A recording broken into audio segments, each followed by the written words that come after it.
accident, you need a lawyer, and you deserve an advocate. Because every accident has a ripple effect. It affects your time, your health, your ability to make money, everything. That's where the advocates can help. Speaking with an attorney is simple and 100% free. We're available 24/7 for your convenience, and we'll take on the claims process so you can rest easy. Because you're not just a client to us, you're a person, and you deserve the best help you can get. You deserve an advocate. This is the Monty Show, the truth in sports talk streaming. When you want unbiased opinions about your favorite team without the spin, all you have to do is find the Monty Show, streaming live and available 24 hours a day, 7 days a week on YouTube. And now, here's Monty. Fire Aaron Boone. We're sitting here debating whether or not Aaron Boone should keep his job. Like the music is rolling and the Yankees chose not to win the World Series last night. You know, it's fine. It's fine. I have no sports fandom. There's nothing good in my sports life right now because you and I both know right now here today, the Chicago Cubs are not going to pursue Juan Soto. Well, I think they will. They just won't pay him enough. And as a Cub fan, I need to get to the advocates at that point to try and recover from my injuries. See what I that's an A for effort right there. Because I'm a Cubs season ticket holder now. Right. And I'm just going to say that repeatedly because I still cannot believe in my real world life. I have my call with the Chicago Cubs today, you guys, the Cubs to select my seats. Chicago. So are you Chicago. really going to do bleacher seats? Shut up. No, I am only doing, I don't know. I don't know. What do you, okay. I live in Salt Lake City, but I am buying Chicago Cubs season tickets. That will be a business venture for me. And I will enjoy them occasionally, including opening day weekend against the Padres. And the question is, do I buy a full season? Because that's the only way you get bleacher tickets. Do you buy a full season? What's the cost difference? Ballpark? Like thousands. Okay. Well, I think it's $8,000 per ticket for a full season of bleacher seats. So it's like $16,000. Yeah. Well, you make that in two payments. So one $8,000 payment, another $8,000. That just, I think it's too much. A lot money. of bread. It's a lot of money. Yeah. It is a lot of money. And it's an investment. There's no question about it. You invest, you resell those tickets, you make a profit. There's no doubt Cubs season tickets make you money. If you do it as a business venture, they'll make, I'll probably make 3-1 on the cost of Cub tickets. We'll Cub together. Right. That's their when a Cub to get come to get Cub. Okay. My point is make the Cubs great again, you know. Yeah. Unlike the freaking Yankees last night, the Monty Show is always presented by, I'm so mad about the Yankees last night. Presented by the Advocates at theadvocates.com, the best injury attorneys in the business. Please consider making a donation tomorrow. And if you are considering donating memberships on the show or giving super chats, I ask you to wait until tomorrow. Please make Venmo donations to the Advocates donations. They are working with Thanksgiving Heroes. 1 in 6 kids in all of our communities, no matter where you are watching this show, 1 in 6 kids do not know where their next meal is coming from. 1 in 6 kids. Let that sink in. The only place they eat is when they go to school. We have a chance to make a difference. The Advocates are working with Thanksgiving Heroes to raise $134,000 between today and Thanksgiving Day to distribute food to needy families, including needy kids. Hook it up, Advocates donations on Venmo. Why don't we start with the World Series from last night? The Dodgers win the World Series, as you saw. I hate the Dodgers. I am not a Dodger fan at all in any way, shape, or form. I don't think Shohei's a cool story. I don't think that, well, Ice Cube was badass. Yeah. I don't think Dodger Stadium's a neat little place. I hate the Dodgers. They were the much, much better team. Talent-wise, was closer. fundamentally speaking, the Yankees last night dropped a fly ball that I think I could have caught, Aaron Judge. Missed a throw at third base that I think I could have made, Volpe. And then inexplicably don't score. So on a double off the center field wall from second base, you don't score. It cost you a run because the guy, and I can't remember who it was, the catcher for the Yankees last night, whose name is out of my head. No. Jack. What's his name? He doubles off the center field wall. Yeah. And Volpe just doesn't score. And I'm asking myself, like, what are we doing? What were you thinking? Austin Wells. That Volpe, who steals second base, Austin Wells hits a ball off the wall and Volpe doesn't score. Yeah. And so what happens is, on a play where Wells should have been at third on a ground ball and he wound up not going to third, he would have scored on the next play. It cost you a run. You lost the game 7-6. And Garrett Cole should probably cover first base at some point. And then Garrett Cole doesn't cover first base. And then the Dodgers score 5 in the 5th. And you knew the game was over right there. Yeah, I mean, I think that I'm not in the camp that says you should fire Aaron Boone. I don't think that's an easy button knee-jerk reaction today after losing the World Series. I think that Aaron Boone, managed your team into the World Series, handled the expectations, seemingly last night was able to get Aaron Judge out of the funk. I don't think Aaron Boone should be held responsible for Aaron Judge not watching the ball go into his glove. Aaron Judge has this little blooper of a fly ball. It's right here, and you see his head go to first base to look at the runner, and he missed the fly ball. Which, again, I didn't understand that, the thought of, hey, let me look at first base, because it's not like he was tagging on that play. Were you looking? The runner was on the way back to first base. Yeah, like that was a pretty routine situation. So I personally don't believe that Aaron Boone's responsible for things like Garrett Cole not covering first base. Not covering first, Aaron Judge in the outfield. Not running, an excellent base runner, just not running the bases well. Volpe not being able to make a 30-foot throw. Those are things that your manager can't but fix for you. Here's the question. You need a shortstop who is a franchise caliber shortstop. Is there anybody on this show that believes Volpe's a franchise caliber shortstop? No. And when I look at free agency and you start looking at the big names that are available, and look, and I'm saying this as a fan of the Chicago Cubs. Are you telling me Willy Adames at 29 years old isn't getting a call from the New York Yankees this offseason? Is there anybody who thinks that he's an upgrade? Right. And again, I understand that your middle infield last night was Gleyber Torres, who should also not be there, and Anthony Volpe. And I'm telling you, that's not good enough if you're the Yankees. Right. And if you're the New York Yankees, there is no circumstance where you do not make Juan Soto the highest paid player in the history of Major League Baseball. Agreed. But here's the problem. If you're the New York Mets, under which circumstance, when you have all this money coming off the books, including Pete Alonso, under what circumstance do you not make Juan Soto the highest paid player in the history of Major League Baseball if you're the New York Mets? And really, as a season ticket holder of the Chicago Cubs, in what circumstance do the Cubs not make Juan Soto the highest paid player in the history of Major League Baseball? Yeah, I mean, this Juan Soto is a player that will absolutely measure your team's commitment to success on the baseball field. And the Cubs are a team, love the Cubs, but they don't have, they're not committed to spending money regularly to go out and build a roster. Like in today's game, you have to be willing to pay tax.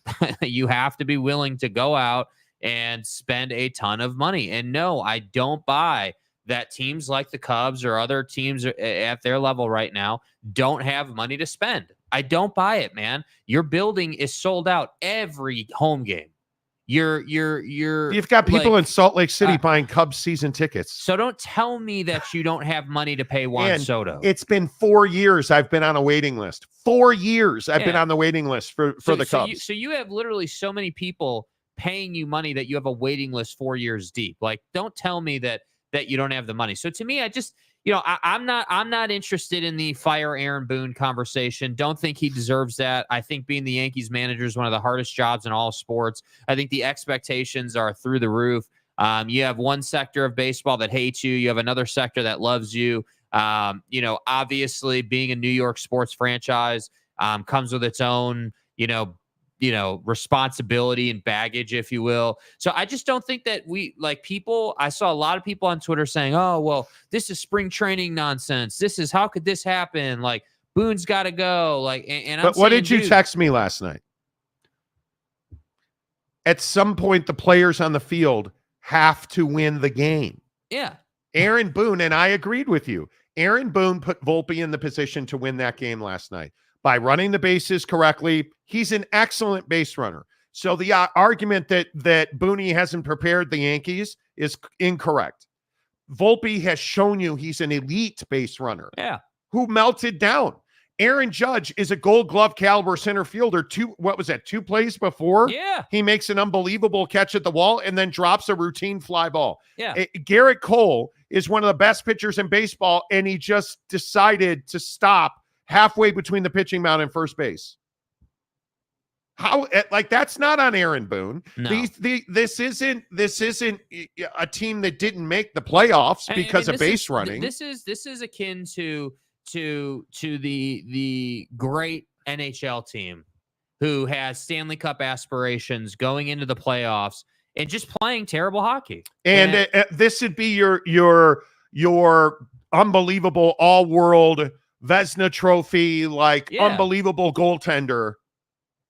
Can't stop anything. Can't stop anything. And there's no other way to explain it other than these dudes are human beings. And I really hesitate to say that Aaron Judge made that mistake because of pressure or something. I don't think that was what happened.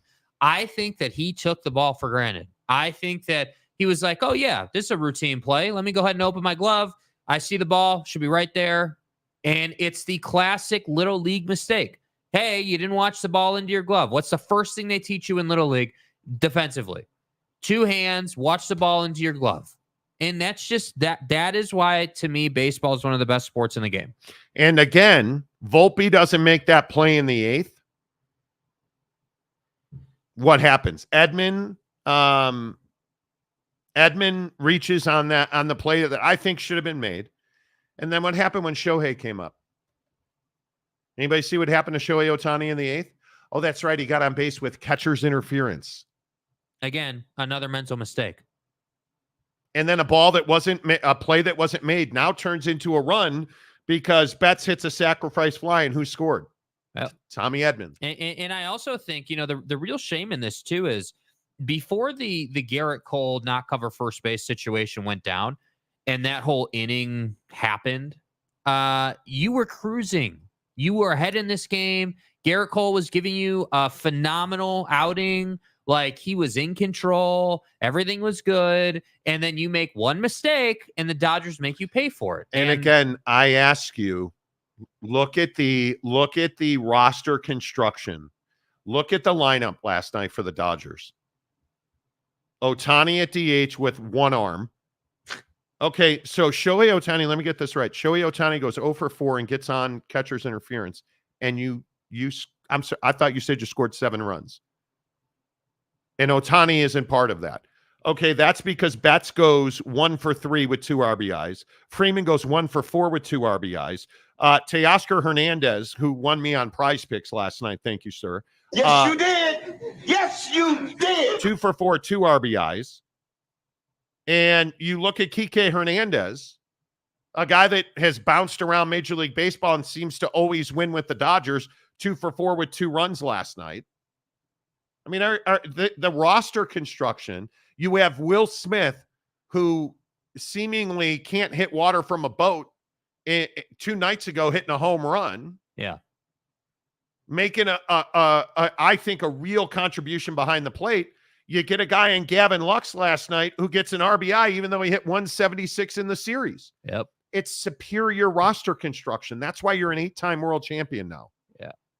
And yet, I would tell you, Jazz Chisholm was a bust.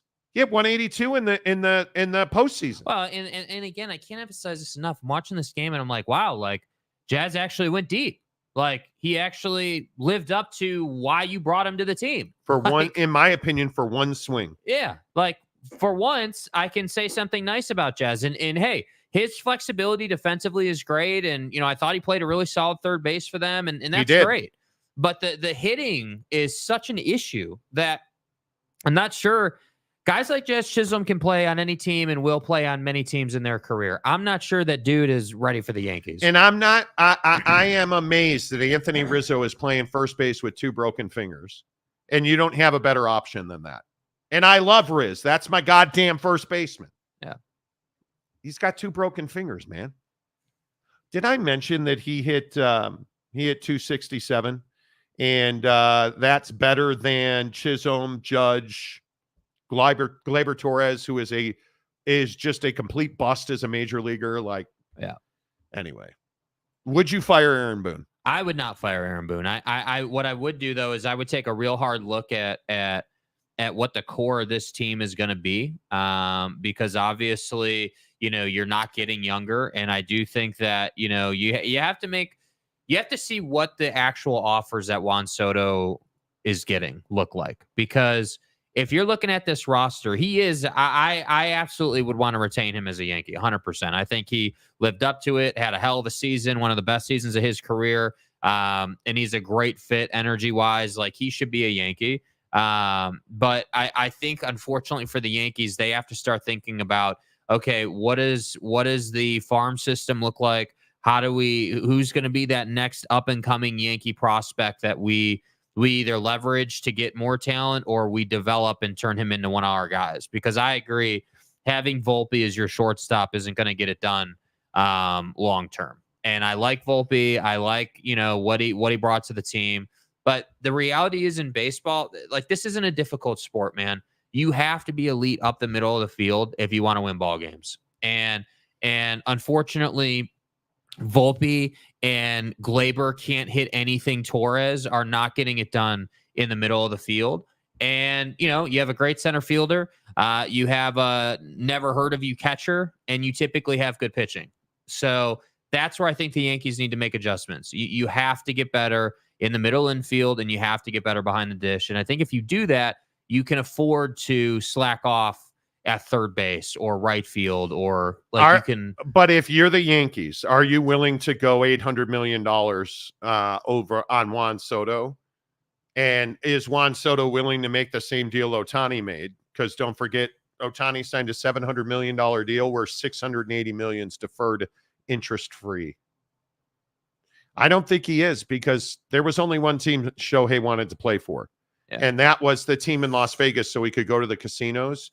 But, well, no, that's the lead. Ipe is the true winner of this season. He only wanted to play for the Dodgers. So are you willing to give Juan Soto $800 million? Yeah. Over a 15-year period.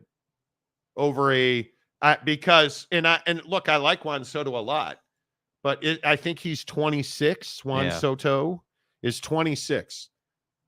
So if you give him a 10-year deal, does he have the impact for the Mets that Bryce Harper has had for the Phillies? Not for the Mets. I don't think so. For the Yankees, I think he does. Because Bryce Harper's turned Philadelphia into a perennial contender. Yeah, he is an all-time Philly, in my opinion, at this point. He will go down as, one of the best players the franchise ever had. My question is, can Juan Soto continue to bebop around Major League Baseball and be that guy? I would tell you he cannot. Nationals, Padres, Yankees. Well, the reality is he took a big step up, right? Like, obviously. And balled out. Yeah. Nationals, Padres, Yankees. Like, I love the Padres, but The Yankees are a better team. And tell me that Mr. Soto wasn't part of their success in San Diego. He was. And tell me they didn't miss him this postseason. They did. And they don't go. The Yankees don't get to the World Series without Juan Soto. Yeah. So he had one of the biggest home runs of the year in the postseason. I don't know. I'm not sitting here telling you I'm willing to pay Soto $800 million. I'd go $750 over 15 years. And I would not, if I'm Scott Boras, who is Juan Soto's agent, I'm not deferring dick. I am taking every penny right now. Mm-hmm. And it is, what are you willing to pay him a year? Because what is 75 by 15? How much are you willing to commit to him, a 26-year-old? Well, I don't really care how old That's he is. $50 million. Yeah, I think. Well, I care how old he is. I mean, I this would be a different conversation if he was in his 30s. Obviously, we wouldn't be talking about 50 a year. But I'd go 50 a year. Yeah. I'd pay him $50 million a year. Yeah, I mean, I think that's reasonable. I don't know Judge's contract off the top of my head, but I think the problem for the Judge Yankees, is making $40 a year, I think. Yeah, the only thing that you have to be careful with on the Yankees is just like making sure that the team, like the guys you're paying the most money, are still your team leaders, and that works with Soto. He's a leader on that team, so that'll be fine. The one thing I don't want the Yankees to do is pay dudes all this money and not have pitching or suffer, in other areas. If you can have the bats and you can have pitching, I think that's probably the route I would go. Judge, 360 for 9 years, $40 million a year. So I don't think that Juan Soto's $10 million a year more than Judge. That's my problem. I think market conditions will force it to that number, but I don't think just straight up he's that much better. Well, I do. He's younger. Judge is 32, about to be 33. I don't know. I'd pay him $50 million a year. In my opinion, I think he's worth that. And I think I think your point is very well taken. What do you value more? 3 pitchers in a new middle infield, or at least a new shortstop, and you bump Volpe to second base? Yeah. Max Fried is probably the best. Corbin Burns. Yeah. Corbin Burns is probably the best arm available. I don't know who you would take between. Yeah, I'd have to look at who's got 1 year left and who free agents are. But I mean, yeah, Max Fried would be a good option. I think. Yeah, again, their pitching wasn't terrible in this series. I think that they made a couple of bad mistakes. And again, credit to the Dodgers, man. The Dodgers made the Yankees pay for every little thing in this series. Like the Freddie Freeman stuff, I don't think people understand how good that is out of Freddie Freeman. Like, you're talking about, God damn. You're talking about a guy, who took multiple arms deep on several different locations. Like, everyone was like, oh, well, if he's gonna that cutter that they hung out over the plate, that wasn't down and in. How does he take that out? And I'm like, dude, that's just a spinner in the middle of the zone. That might as well just be a batting practice fastball at that point. He's a professional hitter. Like, the Dodgers deserve credit for making the Yankees pay, but I think the Yankees have to look at this and say, okay, we need guys who execute more consistently at a higher level. I got to be honest with you. I'd play Soto at first, and I would. There are right fielders out there. There are center fielders, because I also think that when we talk about Aaron Judge, he should not be playing center field. Put that guy in a corner outfield spot. Put Juan Soto at first base. Yeah, and go get an outfielder. Like, I mean, if you look at the guys that are going to be available.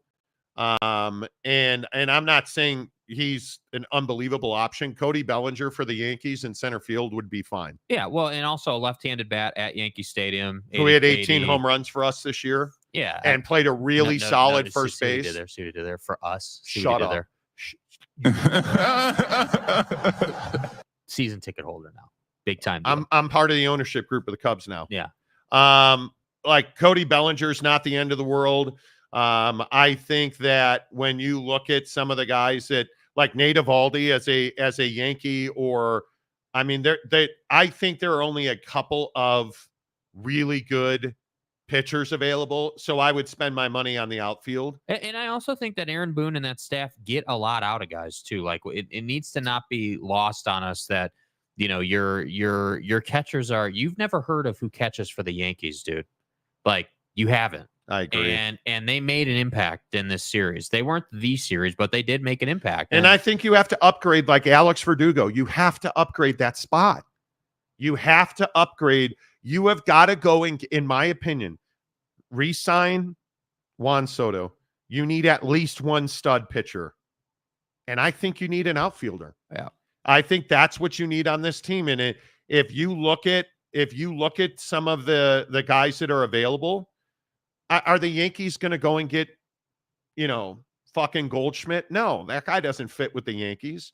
But are you really telling me that there's not a better option out there if you are the New York Yankees than what you have now? And that's what I'm saying. It's not just free agency. They're going to have to find a way to re-sign Soto, and then they're going to have to make some tough decisions in the trade market because you have pieces you can trade that people would be very interested in.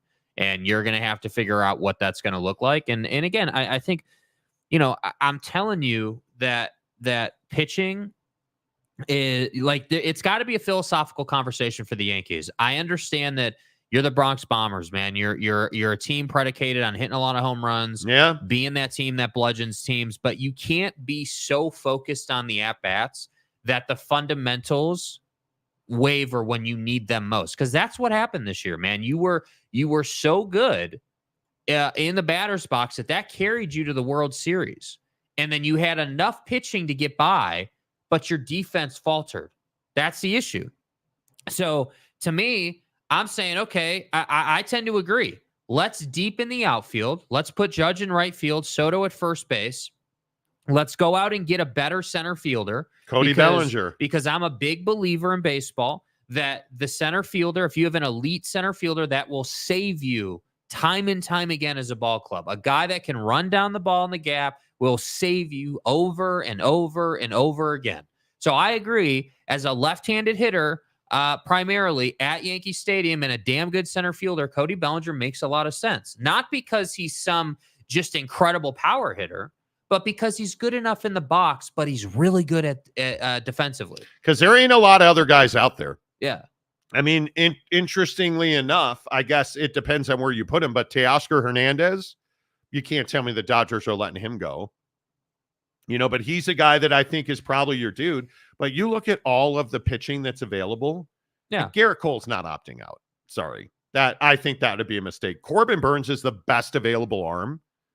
I mean, there's guys out there that can make this Yankee team better, but are they willing to spend the money that they have historically spent? Yeah.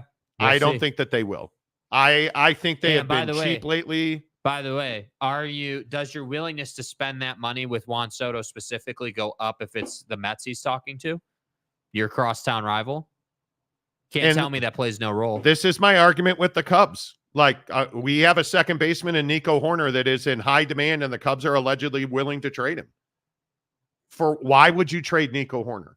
He's one of the great singles hitters in baseball. Which is valuable. And he plays a very solid second Nico base. Horner's a better second baseman than Gleyber Torres. Like, by far. That's not even in question. By far. I don't know. I think it's going to be very interesting. Yeah. I cannot believe they lost that game.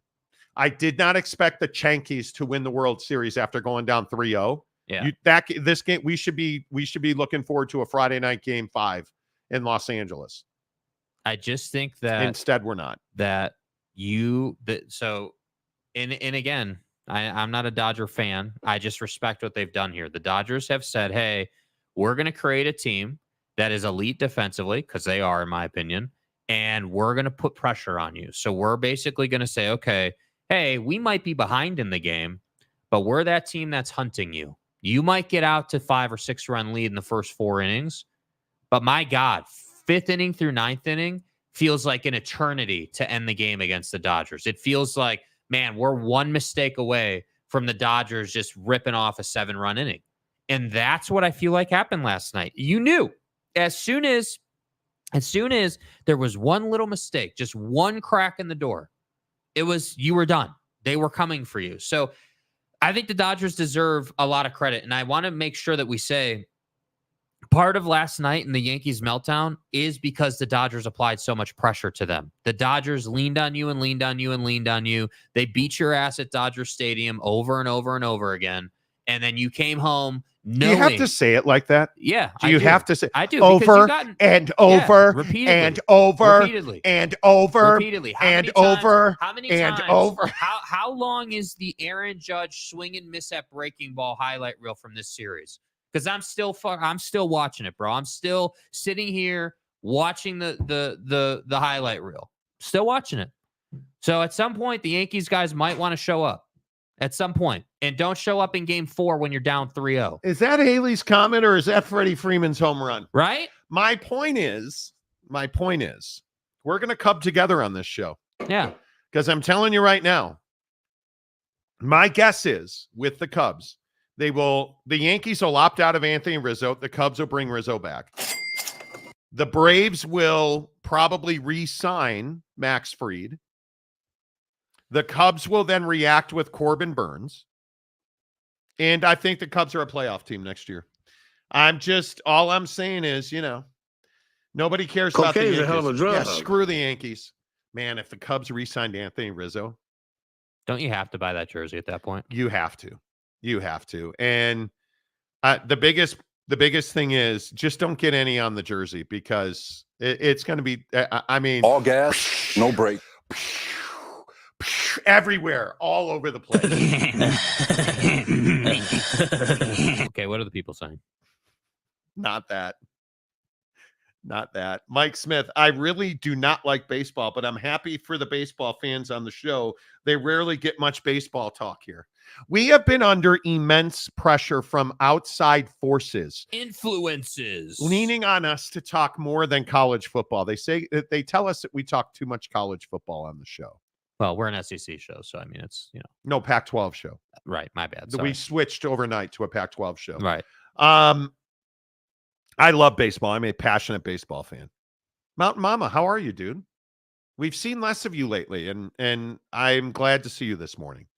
Is it because I don't sing as much as I used to for you? Lopes fan Gabe, hello. Lopes fan Gabe, I believe there's a warrant out for his arrest.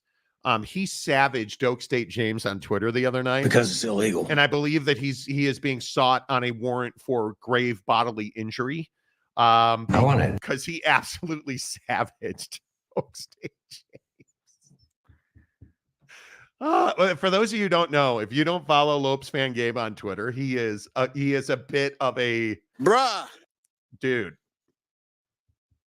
You don't want the smoke. Nah. You don't want the smoke at all. Loner phone. I'm just sick over the loss. Yeah, it sucks. Travis, this is a Yankee show. Exactly right. I mean, Travis. obviously. Yeah. Exactly right. Welcome to the nightmare. Hello. Yankees will address their needs. They always do, and willing to pay to make their roster better. They are. Yeah. I would agree with that. Strange Clouds. Well. Do you still promote Bucked Up? We do. Promo code Monty, Monty, Monty, buckedup.com. I tell you guys every single day that if you're not using creatine, and I mean every day, and I don't care if you're 95, 55, or 15, if you are not using creatine every single day, you are shortening your life. I believe in it that much. Loner phone, Brian Cashman and Boone gone. No, I think Boone he's one of the 5 best managers in baseball. Agreed. And I think that this is a clear roster construction problem. Yeah, when it's your manager's fault, and this is not Aaron Boone's fault. I would agree with that. I would agree. Jay Chapman, the New York Yankees. Okay, this is a family show, sir. Right, yeah. I don't appreciate that kind of language. What Freddie Freeman did in this series on that ankle is remarkable. Totally agree. That's why he's the World Series MVP. And if you didn't see, he jumped up and landed on his right, I believe it's his right ankle. And his ankle just turned how did he not break his ankle? I don't know. The stadium guy, James. I've been consistent. As a fan of the Rangers, I want Aaron Judge. He's not available. I think after last night, the Yankees would be open to a trade. Oh, stop. Okay, so that new 9-year deal he just signed, yeah. he's going to win the MVP. And you think because he dropped a fly ball that they're going to trade him? You should probably go back to Baylor. 3 for 1 would work. Starter, AAA player, and a draft pick. Okay, so let me get this right. And I'm just guessing you haven't had your bucked up this morning, but I'm just guessing. Cocaine is a hell of a drug. You think because Aaron Judge dropped a fly ball that the Yankees are going to trade him for a starter, one AAA player, and a draft pick? One, draft picks aren't worth the price of the piece of paper to draft them in baseball. And 2, the Yankees in no circumstance are trading Aaron Judge. That would be the shocking move of the day. Welcome to the nightmare. I thought this was a Mountain West Conference show. It is. It seems to change every day, bro. And I'm sorry we're not living up to it, UW fan Jim, no such thing as too much college football. Somebody tell the consultants. Giggity, viva los Dodgers. Dodgers. Yeah, good for baseball. The Dodgers won again, You're a homer is the first part. Dodgers. It's a glitch. Is it good that the Dodgers and Yankees played and the Dodgers won? Yeah. I think it's very good for baseball. Ratings have been good. Loner phone. James, put down the ganja. Exactly. Sean Rollins, creatine. Sean, I almost came to Phoenix this weekend because the Bears are in town. But got to pay for season tickets. I'm being very frugal. Tanner Plummer, sup gang. Sup, Tanner.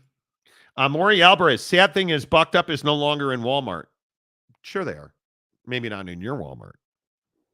But I believe they're in Walmart still. Did you guys see that Bucked Up did a deal with Conor McGregor? We'll see how that works out. Big Daddy Magic. Here we go. Victor got in at 3:17 a.m. 71 Filthy Animals was at the hotel to welcome Victor. I didn't get to say hello. I will DM you my seat info. You can send goods to me. I am so happy. Did you guys see? What? Did you guys see that the speaking of Victor, anybody notice on X that the Utah Jazz are promoting a floor seats special because so many floor seats are open? I'm just saying. But the Utah Hockey Club. Yeah, I mean the building's packed, A listener of ours sent me a email that he got from he's a Utah Hockey Club season ticket holder. I think they did some big to do. I think he was the 11th guy. He sent me an email and the Jazz are offering 2-for-1 tickets for to buy season tickets. You buy one and you get one free. Is a promotion the Jazz were offering. That's how little interest there is in Jazz tickets right now. It's wild. Lopes fan Gabe, savaged me?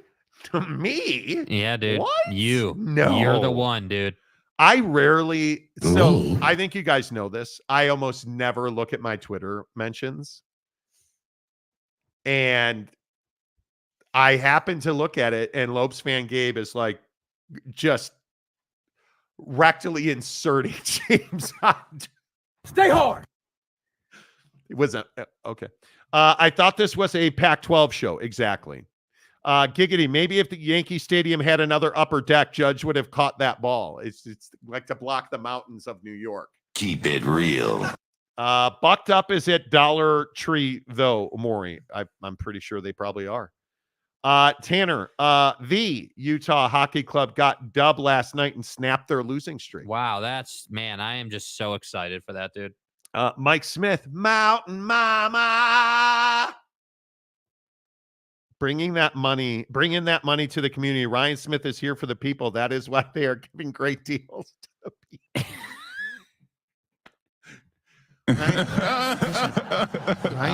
Ryan Smith loves you. No Monties. Ryan Smith loves you. How about a Marty? Ryan Smith or Joseph Smith? You decide. The stadium got If hell was real, I'd be there. Bucked Up is no longer on special at you have encephalitis? It used to be at the counter. Okay. Okay. All right. Dude. Before we get to the Big 12, because I think this is a huge weekend. How important is this weekend in the Big 12? I actually think it is really important. So before we get to that, can we talk about and you guys know I don't talk about myself very often. I am a humble, humility-filled creature. So I don't talk about how amazing I am. I don't talk about, I don't like to bring up my good looks because your wives are listening. And I worry about your marriage. So when Prize Picks comes up, I try to be humble, the humble dominator who makes all this bread on Prize Picks. And again, I would just like to say, screw you, Donovan Mitchell. So I had 2 Prize Picks, 3 flexes last night. I think I've hit it every time. 2 out of 3. I had a 7-pick heater working. Well, that's the issue, isn't it? 7 straight days, 3 picks, flex play, boom, daddy wins. Unless you're in Arizona where I guess you're not allowed to flex play. And so I decided, well, we're going to go with Paulo Banchero. 40.5 points, rebounds, and assists. Doesn't make you feel responsible. He don't miss. 42.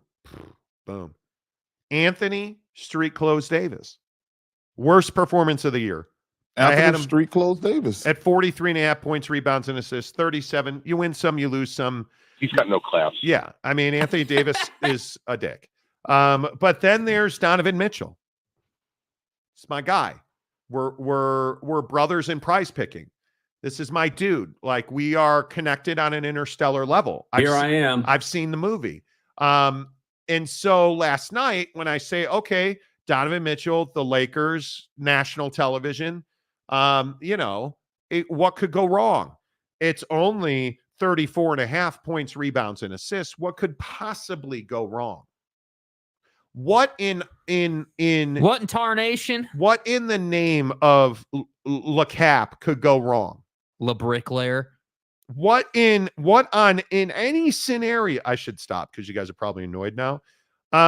What could go wrong? The Lakers lost by 24, and Donovan Mitchell didn't play most of the fourth quarter, which is why when I needed 34.5 points, rebounds, and assists, he gave me 34. Couldn't one more dime. Couldn't make another hot layup. Ass. Couldn't just snatch down another rebound. Nope. For your guy. He don't allow you. We're brothers in prize picking. Apparently you're not, Donovan. So my heater came to an end, but the good news is your boy had a baseball backstop. And we all know that Freddie Freeman never misses on prize picks until last night. When he was 1.5 total bases and he came through with 1. What, you couldn't stretch it? Oh, my ankle hurts. Shut up. Stretch that single to a double. Stretch! Garrett Cole. I needed 5 strikeouts. He gave me 6. Oh, I win. Google me. Might want to cover first base, Garrett. But thanks for the 6 strikeouts. Teoscar Hernandez. 1.5 hits, runs, and RBIs. Google me. He had 4. I won because it's a flex I win. play. So it's only 2 of 3 that you need to hit. So screw you, Donovan Mitchell. But thank you, Teoscar. I think I've hit it every time. Download the Prize Picks app. Use the promo code Marty. Actually, don't use Marty. That won't help me at all. Use the promo code Monty, Monty, Monty. You deposit $5, so give you 50 more instantly in your Prize Picks account when you open a new account at Prize Picks using the promo code Monty. And I am sad now that the baseball season's over, so we're going to have to go full WNBA. Oh, no. Oh, wait, the WNBA season's over. the New York Sun won the championship. Yeah, you're gonna have to go full of bricklayer. It's New York Liberty. You didn't even catch that. Yeah. No. You didn't even catch that. No. We can't bet on the W anymore, which is sad, but we'll move on. It'll be NFL, college football, in the NBA. All right. How big is this weekend in the Big 12? I think this is a huge weekend because this is one of those weekends that happens every year in college football where we have very few big games. In fact, I don't think there is a game of consequence as far as the college football playoff goes, unless you look at 2 games in the Big 12. And I think that this Iowa State game with Texas Tech, that game's in Ames. This is a huge game for Iowa State. Baron Morton's going to play for Tech. I think it is really concerning. If you are Iowa State or you are an Iowa State fan, you've got to hold Texas Tech under 3 touchdowns. If this game gets into the middle to high 20s, I think there's a real chance that Iowa State doesn't have the firepower offensively to compete in a shootout, Abilene style, with Texas Tech. If this game is a 35-28, 35-31, Iowa State's going to lose this game. And I think that it is going to be very critical that Texas Tech goes to Ames and loses, because this is where the Big 12 dreams go to die. If Iowa State somehow finds a way to snatch a loss from the jaws of victory, this is going to be a tragic, tragic game. And make no mistake about it, as much of a critic as we have been about Joey McGuire on the show, and I have, when you are right offensively at Tech, they can score with anybody. And Baron Morton is healthy enough to play. You've got the best running back in the conference in Taj Brooks. The defense just has to be serviceable on some level.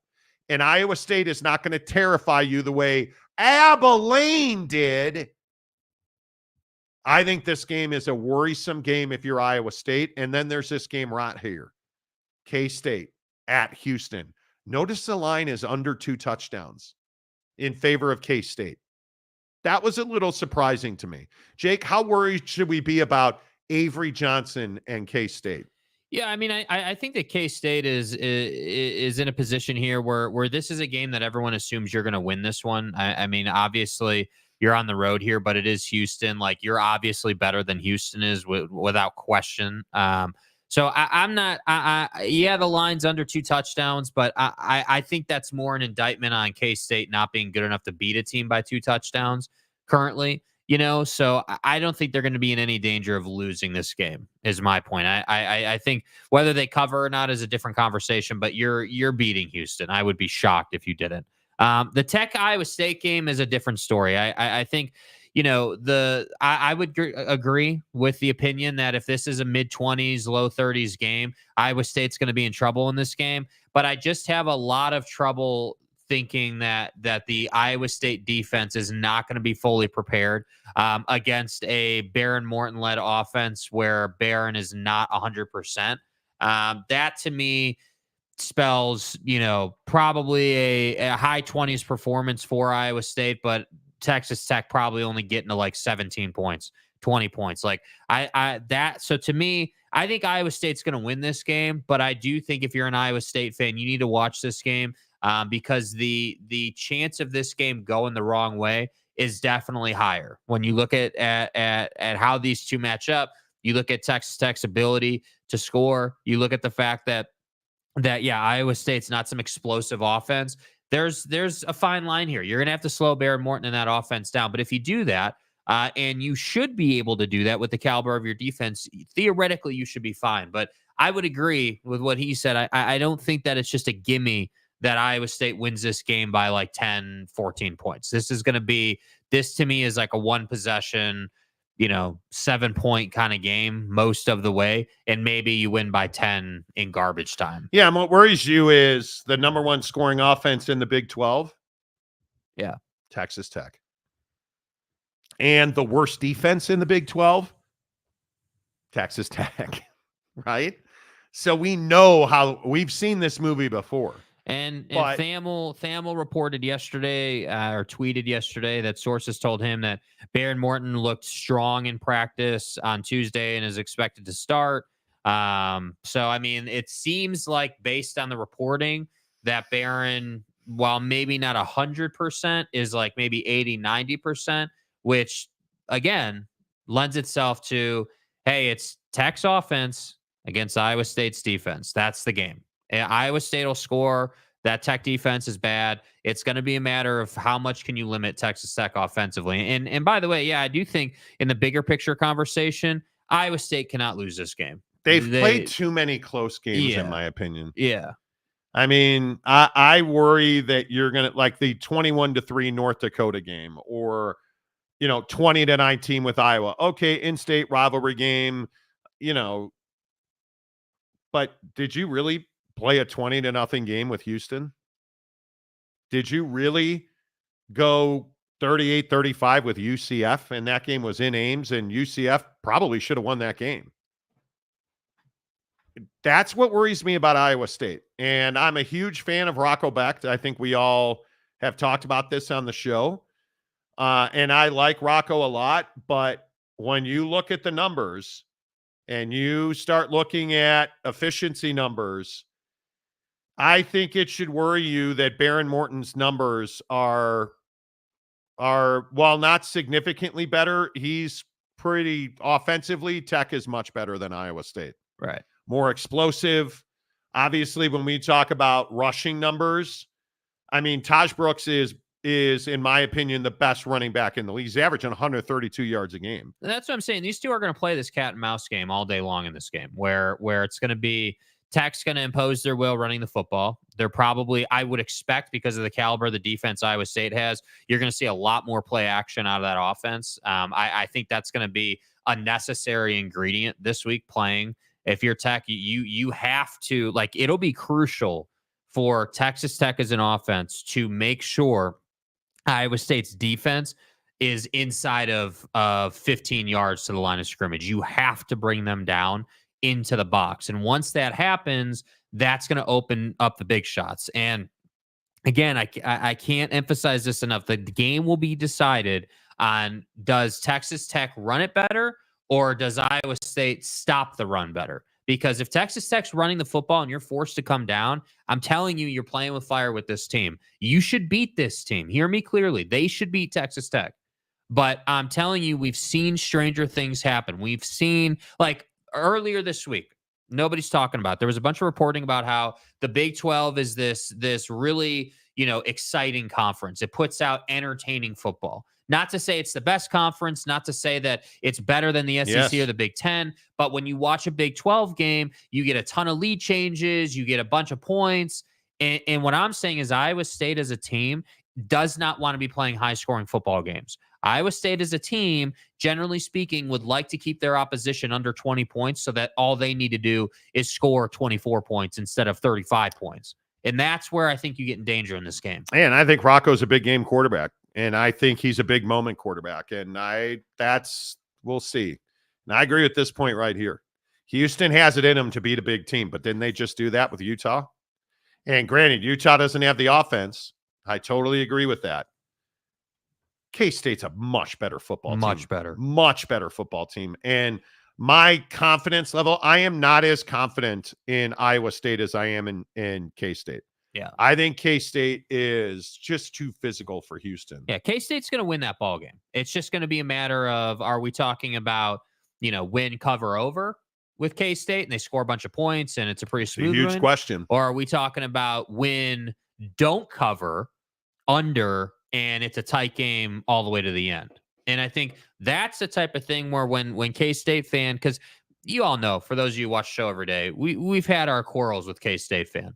K-State fan's going to tell you that they're going to blow this team out by like 25 points. Monty, you guys hate Avery Johnson for no reason. And I'm just telling you, if you're behind in this game at the half, if K-State is losing this game at the half on the road, you are playing with fire, bro. Because if you're behind, that means they've stopped the run. That means that you haven't been effective on offense, and you're having to figure it out at halftime, which is not where you want to be. And Houston's interesting. We'll see. Houston, to me, while I don't believe that Houston's a good football team, I think they're improving. And Willie's having, growing pains. Yeah. But I think when you look at Zion Chris is a development project. There's no doubt about that. They run the ball far more effectively than they pass it. And that is a way to lose games. Hello, KState. How are you? When you run the ball far more effectively than you pass it, you are asking to lose games.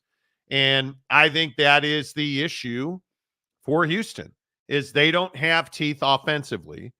And it's mainly because, and you guys are going to think I'm crazy, but you look at Zion Chris, the guy's got 248 yards in total passing the entire season. That's probably not your recipe to win games. But what was his best game? TCU, 15 of 18, 141 yards. Yeah. And what did he do against Iowa State? Well, he didn't do much because that was the Donovan Smith era. Mm-hmm. And I think that's what you're dealing with at this point. I don't know. Houston's going through it. They're developing guys. But again, that's my point. This is a game where upper echelon Big 12 team should dominate Houston. That's what should happen. What will happen, I think, is a very different conversation. Yes. I think we've seen teams, we all remember, I can't remember who Texas was playing last year. It might have been Houston, where they're on the road and it's a tight game going to the third quarter. And then Texas pulls away from them and imposes their will.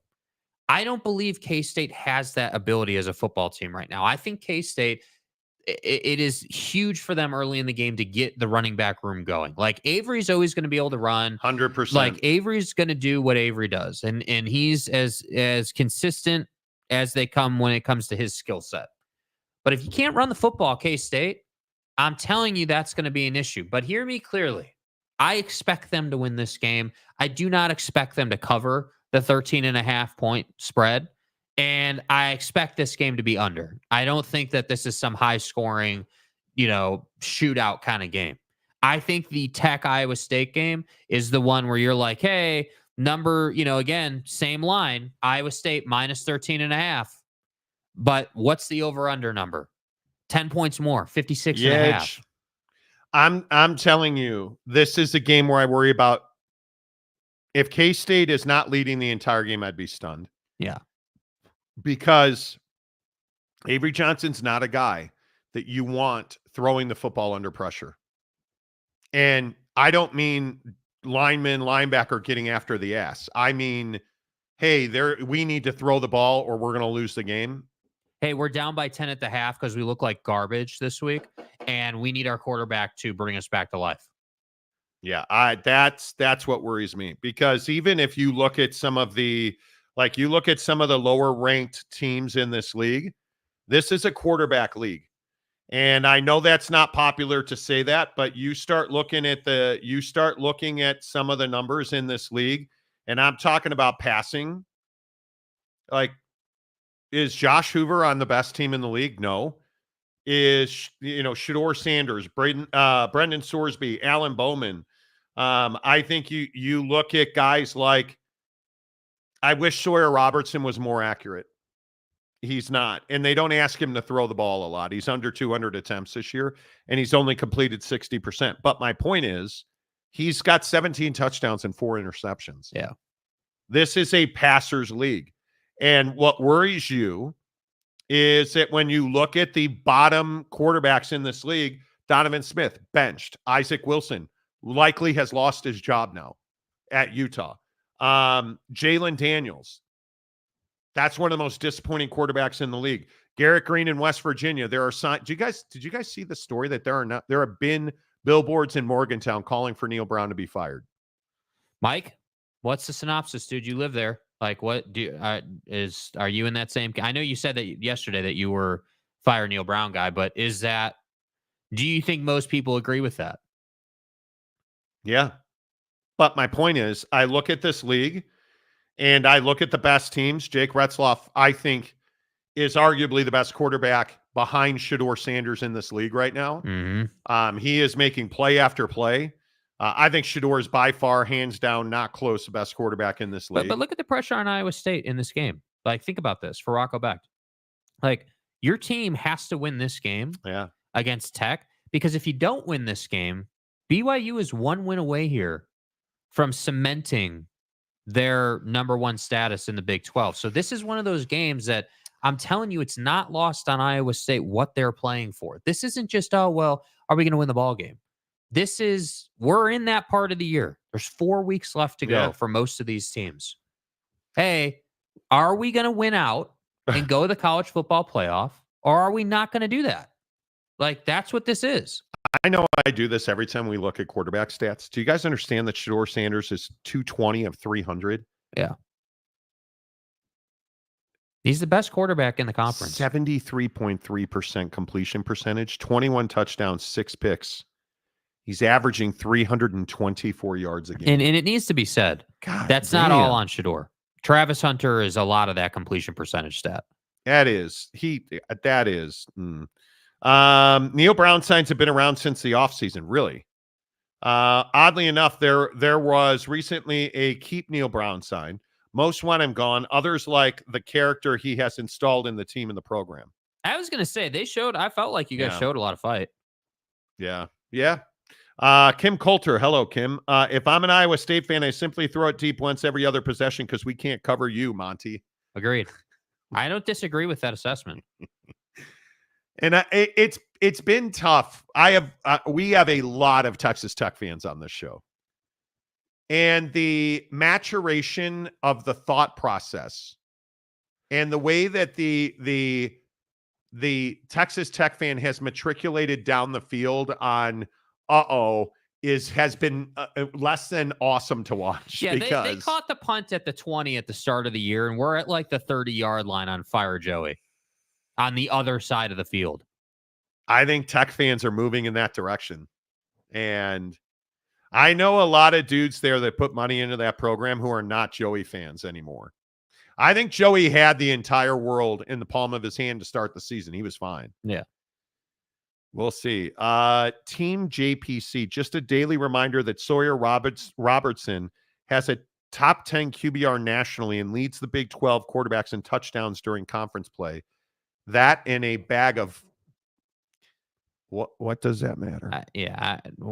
He's not a member. Move on. What does that matter? Yeah. What does that mean? Boyd Lake, you don't think that IW is starting against BYU? Isaac Wilson. Isaac Wilson. I don't know. Yeah, I don't know, dude. I mean, Witt's been non-committal for the last probably.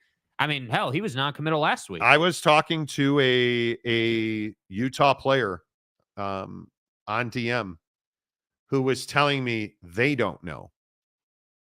And it's there is a significant level of frustration with the decision-making Isaac Wilson has shown at Utah. Some of the throws, and I've heard this for the last couple of starts that he's had. Some of the decisions he's made are inexplicable. And a lot of it is he's young. He was never supposed to be the starting quarterback this year. He's a true freshman. And the conversation inside the walls at Utah football is, are we just going to live with this? Because if they yank him now, he probably is done at Utah. It's going to be awfully difficult to sell him back to the team. Right. Which is why Kalani stuck with Jake Retzloff last year. And I think Isaac Wilson's in a really tough spot. He does not have a lot of, he is Zach Wilson with the Jets. He does not have a lot of leeway. Well, and I just don't think that Brandon Rose is some amazing QB. I mean, there's a reason he was on the bench. Yeah, but he's shown you a lot. Well, I agree. He's the guy. He's the choice. I don't think this is really a conversation. He gives you the better chance to win. Isaac Wilson was one of the top quarterback recruits in the country.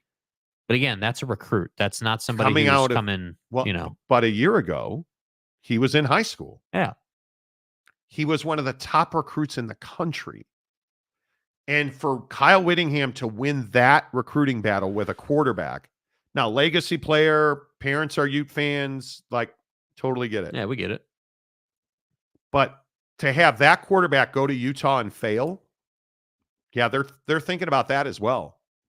Because this is a program that has not routinely had prolific passing attacks.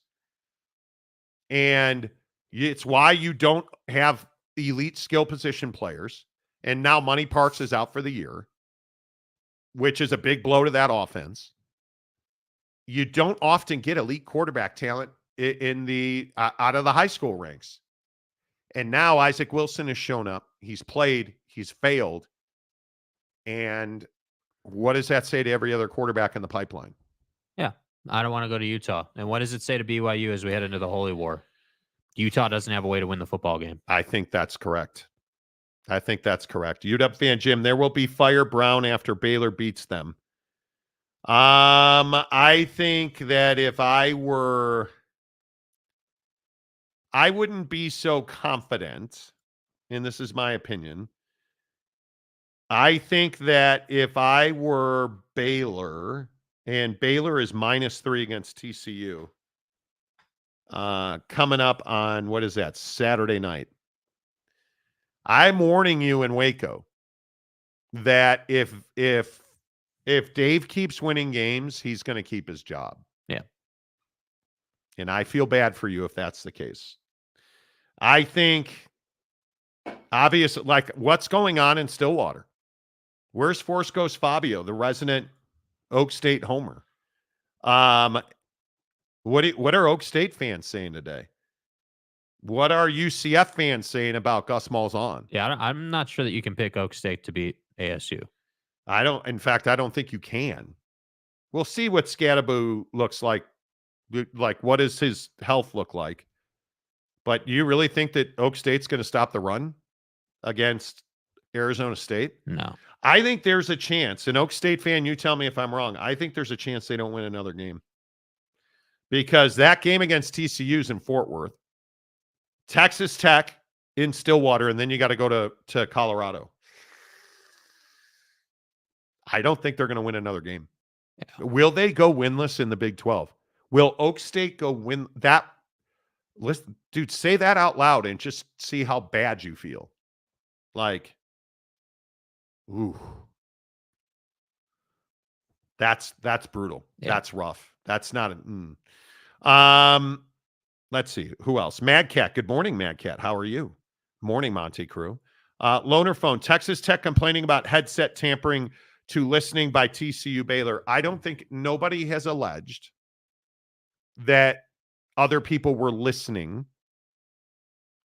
You read that story, and I think this is really important. They don't know the story. The Big 12 returned all of their coach, quarterback, linebacker communication equipment because there were concerns about the firmware, the security of the communication. And immediately people leapt to, oh, well, there were stealing. No, there's nobody alleging that cheating was part of it. Sign stealer guy. Nobody is alleging that. And what's remarkable is, and I know I'm just little old Monty over here. Old Monty. So you bought headset communication devices that didn't have firmware installed? That were not secure? Really? How's that possible?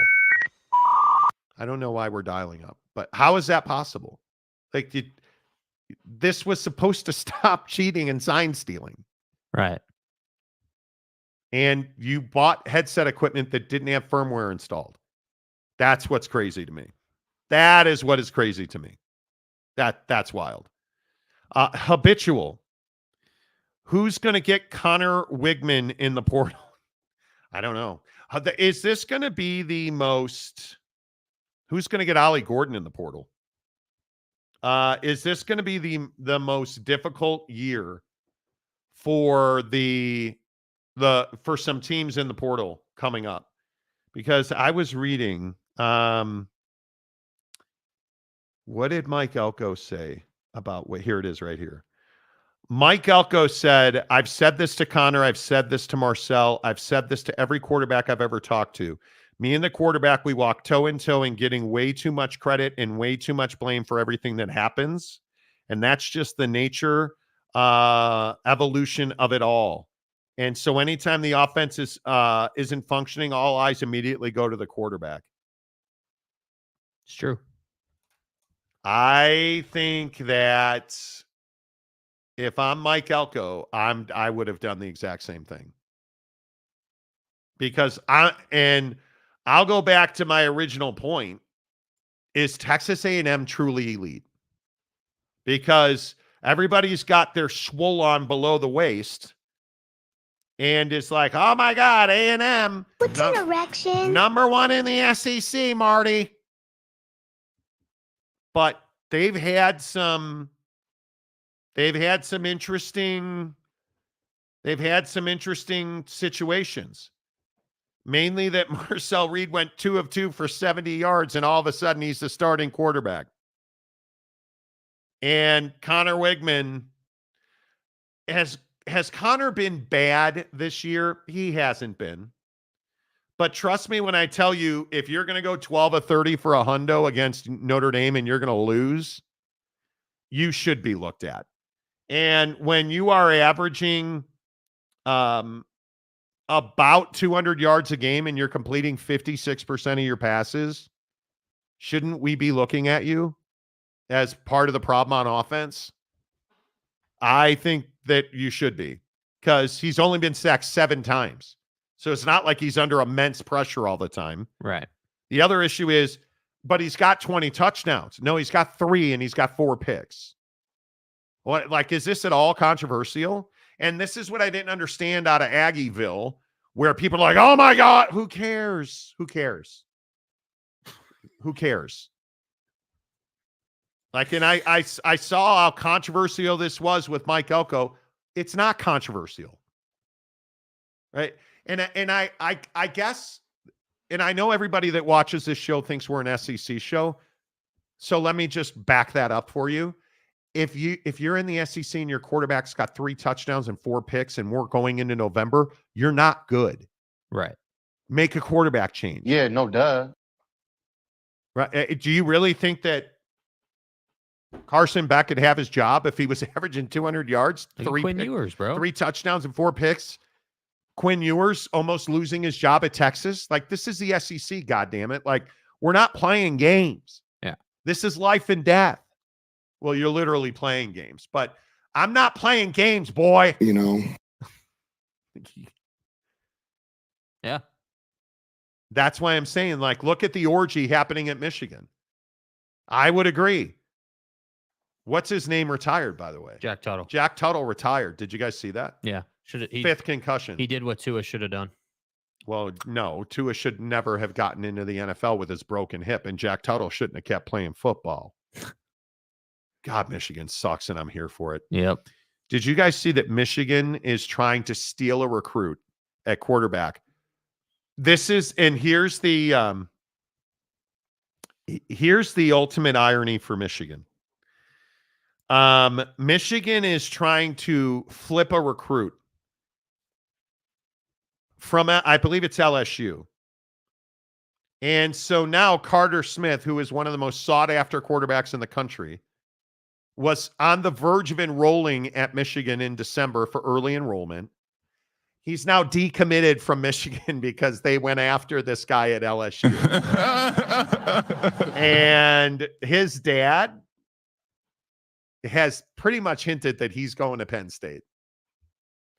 Now, I would encourage him to not drop the soap at Penn State. Oh, wait, Micah Parsons doesn't go there anymore. My point is, Michigan's going to lose one of the top quarterback recruits in the country to Penn State now. Watch the name. Carter Smith. Decommitted from Michigan. Is this bad on Michigan's part? Because they're going after, but they are going after the number 1 quarterback in the country. If you lose Carter Smith, the number 3 dual threat passer in the class, he's a really good quarterback. But if you lose him and you land, the kid's name from LSU is Bryce Underwood. If you land Bryce Underwood, was it worth it? Yeah, it was. I think it was. But and here's my question. If you're Bryce Underwood, and I know this is all about money. And cheeseburgers. Thank you. Yeah. Kids were hungry. They've got to eat. Yeah. But if you don't get Bryce Underwood, do you fire Sharon Moore on the spot? No, because he's still got to take the beating from the NCAA. And I get it. Underwood is from Detroit, a suburban Detroit. And he's been committed to LSU for about a year. Why are you waiting so late to do this? And you're probably this Underwood kid is going to get $5 million a year in NIL guarantees. And here's the part where I say his dad probably is lying through his dentures. They're like, oh, well, the money's not that important, Marty. We want to win too. Then you wouldn't be talking to Michigan. I understand it at LSU. You only play night games in Death Valley at home. They never play in the afternoon. We totally understand. We totally America's team. We totally understand it. Shocker. Another night game for LSU at home. Right. I love you, Lane. But He's got no class. Would you really take Michigan over LSU if you're the number one quarterback recruit in the country? No. Nope. Not given their current situation. I don't think he's going to Michigan. I truly do not. Anyway, Tanner Plumer. Wait, I thought you guys were an FCS show. My whole life has been a lie. Exactly. North Dakota State's own Monty program. Right? Mike Smith. I have never cared for ATM. Texas A&M. Is that what you mean? However, if they pull a Texas with the right coach, if they can pull a okay, I'm so confused. I have never cared for ATM. Do you mean Texas A&M? However, I think if they can pull a Texas with the right coach, if you mean Texas A&M, I think they have the right coach. Mike Elko, I think, has done a great job. Geoff, hey, casuals. Good morning. Good morning. Go Dodgers. Mike Smith, stay away from Pedo State. Yeah. Steely, how are you, Steely? Good morning. Huge game for you guys this weekend, speaking of Pedo State. Bryce Underwood not going to Michigan cheaters. I don't think he is either, but... Oh, what a loser! They've got to do something at quarterback. Isn't that a program that should be in the portal? Yeah, I mean, I think that Michigan just is... You knew you were going to be terrible this year. Like... It just is an inevitability after. See, I don't think they thought that. Yeah, well, if you didn't think that, you're an idiot then. Like, if they didn't recognize that they weren't going to be good this year, I don't know what you're looking at. I think everybody at Michigan knew they were going to backslide. You knew you were not. You're not half the team that Ohio State is. But don't you feel a lot better if Ohio State loses to Penn State this weekend? Yes. Because Ohio State's done at that point. It's a huge weekend for Ohio State, guys. Huge. Welcome to the nightmare. Mike Smith, it's too early to drink, sir, with that comment. Yeah. Okay, good. So I wasn't the only one. I feel stupid if I wasn't. The stadium guy, James. Is it true TCU's quarterback got in trouble for having a low GPA, asking for my wife? Okay, now I'm a TCU fan too. What are we like? Bro, what are you talking about, man? What are we doing? I've not heard that about. You're talking about Josh Hoover? I haven't heard that about the Hooves. Yeah, the Hoovers. Tanner Plummer, I think Mike is saying is that if A&M got a coach like Sark, then they'll be elite. But you could make the argument they're elite now. I don't think you can. I don't know. I think when you look at Texas A&M, Mike Elko's a hell of a coach. Look what he did at Duke. They're good, not great, dude. Duke They're is not elite. But it's year one. It's year one. And they're way better than anybody thought they were going to be. So, I don't know. I think he did the right thing with Wegman. I don't even think it's controversial. Michael Smith. Michael. Yes, Texas A&M. My med's messing with my words on that last comment. I meant Sark has turned the long whores around.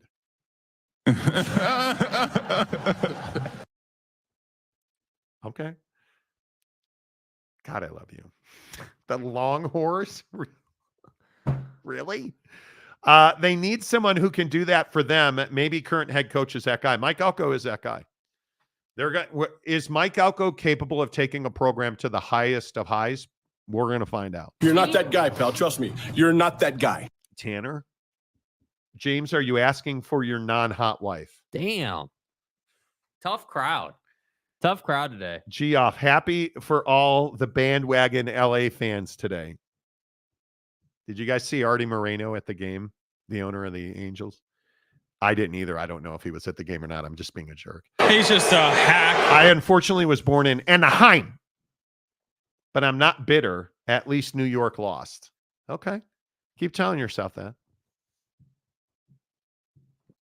Will the Angels in any of our lifetimes win a World Series? No. Nope. Not until he sells the team. I think it's an interesting question. I think it's very straightforward. He doesn't know how to put a team together. So, no, they're not going to win anything. They may go to the playoffs, but they're not winning a World Series. Until he sells. But isn't that what's perplexing about Mike Trout? I think it is. That's what's perplexing. And you look at, nobody is talking about the Angels. When you search Artie Moreno on Google, you have to go back a month at a minimum, and that's only from a stupid fan-sided site. The LA Times, the last article on the LA Times, July 16th for Artie Moreno. Yeah. Rob Manfred should be concerned about Artie Moreno's Angels ownership. Yeah. Artie Moreno, I expect the Angels to be competitive in 2025. None of us do. None of us do. It's fine. Mayor McCluskey, hello. Hi. It's just Mayor now. You know. David E. Persons, new book, quote, How to Not Play Infield Baseball, authored by the entire New York Yankees. Totally agree. Mike Smith, James is going to TCU, and happy wife makes happy life. It does. Yeah, man. My wife made a burrito bowl last night with tater tots. That is the single greatest dinner I've ever had. I've turned into a fresh tomato fan. She made a burrito bowl that had all kinds of like gas-caused foods. Black beans. It had turkey in it, tomatoes, guacamole, green onions, and tater tots. The foundation of any good burrito bowl. That's right. Tater tots. So wait, let's recap Oak State, James. My wife is hot. She's my girlfriend, and she is an incredible cook. Apparently, all dogs do go to heaven. Stay hard. Okay, Geoff. Hey, by the way, can we get an IPF report soon, please? It's Thursday. We haven't had one this week. Yeah, how's the IPF in the backyard looking? Yeah, James. Not till Moreno dies somehow. Wow. See, that's what I'm saying, dude. There are a lot of cars there. Giggity, is Artie Moreno the Jerry Jones of MLB? Yes. No, he's not. Jerry Jones wants to win, tries to win, and just can't get out of his own liposuction. At least for Artie Moreno's not intelligent. He doesn't want to win. He won't spend the money to win, and Mo Vaughn still is laughing at him. I mean, who are you? No, I'm not doing it. Where's Jim Edmonds these days? Tater tots or crispy crowns? So good. Oh, tater tots, dude. Tater tots over crispy crown all day. Mayor McCluskey, man, tater tots are so damn good. Yes, they are. I'm telling you, your wife is not as high quality as mine. My wife, bro, she is, and I'm out of blueberries today. So we're out of blueberries. She's going to make me apple infused oats this morning. Man. Wow. Suck it. Tanner. Hey, James, if things don't work out with your wife, Jake still loves you. That's not nice, Tanner. Yeah. That's not. We don't need to take that far, bro. My wife is the tater tot of women. Exactly. There you go. See, crispy and hot on the outside, steamy on the inside.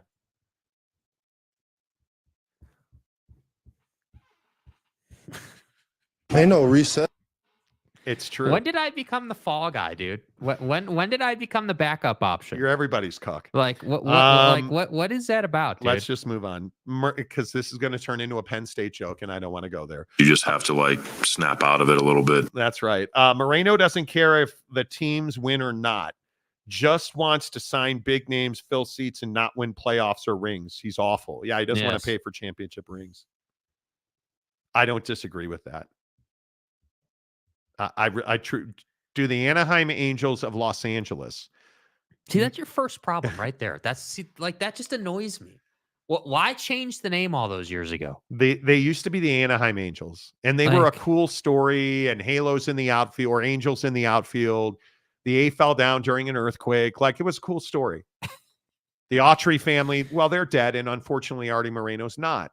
And so now you are no longer Angels in the outfield with a kid managing, and Danny Glover's not this nice guy wearing a jacket. Now you're stuck with nobody, including Mike Trout. So, all of that to say the Chicago Bears are a mess. Dude. I try as a fan of the Bears. The Bears. Did you guys hear what Matt Eberflus said yesterday? If you missed it, we'll play it in 15 seconds. When you've been injured in an accident, you need a lawyer, and you deserve an advocate. Insurance companies don't always play fair, but we can keep them in check. Most cases settle out of court, but we'll take your case to trial if necessary. You deserve an advocate. An advocate at theadvocates.com.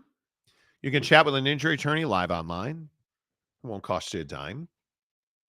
Because the advocates understand the last thing you need to do on the worst day of your life, which is what generally happens when you've been in an accident. Trust me, I watch fail videos on TikTok. The last thing you need to do is reach in your pocket and worry about affording a consultation fee. Not at the advocates. You don't pay unless and until they win your case at theadvocates.com. What do I even say about the Bears at this point? What do I even say about the Chicago Bears? So that Tyreek Stevenson celebrated the victory and running down the sideline, talking junk. We all know the play. We've been over this. We've talked about it. Probably shouldn't be starting. And so I'm just curious, hey, Eber sucks. Is Tyreek Stevenson going to lose his job? Yeah, we do what we do in the building, and there is accountability here, and we hold each other accountable to it. And that's what I know in the building. So perceptions are, what they are, Herb, and I appreciate your question. But in the building, we hold each other accountable. It's about our circle and the men in the building. Did you notice Tyreek having his back to the snap? Did anybody upstairs notice it? And if they did, why wasn't there a timeout? Yeah, Pat. So we talked about all those things on Monday, and on Tuesday, and had a private conversation with Tyreek, and I'm going to leave it there. Yeah. Okay, now listen, I understand. That's exactly what he should have said. But he was also asked in that presser, is Tyreek Stevenson still starting? That's a question that Matt Eberflus should have answered. And the answer should have been, no, he's not. But you say there's accountability, yet the same stuff happens over and over and over again. And the way that Ebersucks handled this press conference, I don't even have that much of an issue with it. I wouldn't have answered it. I wouldn't have said this, that.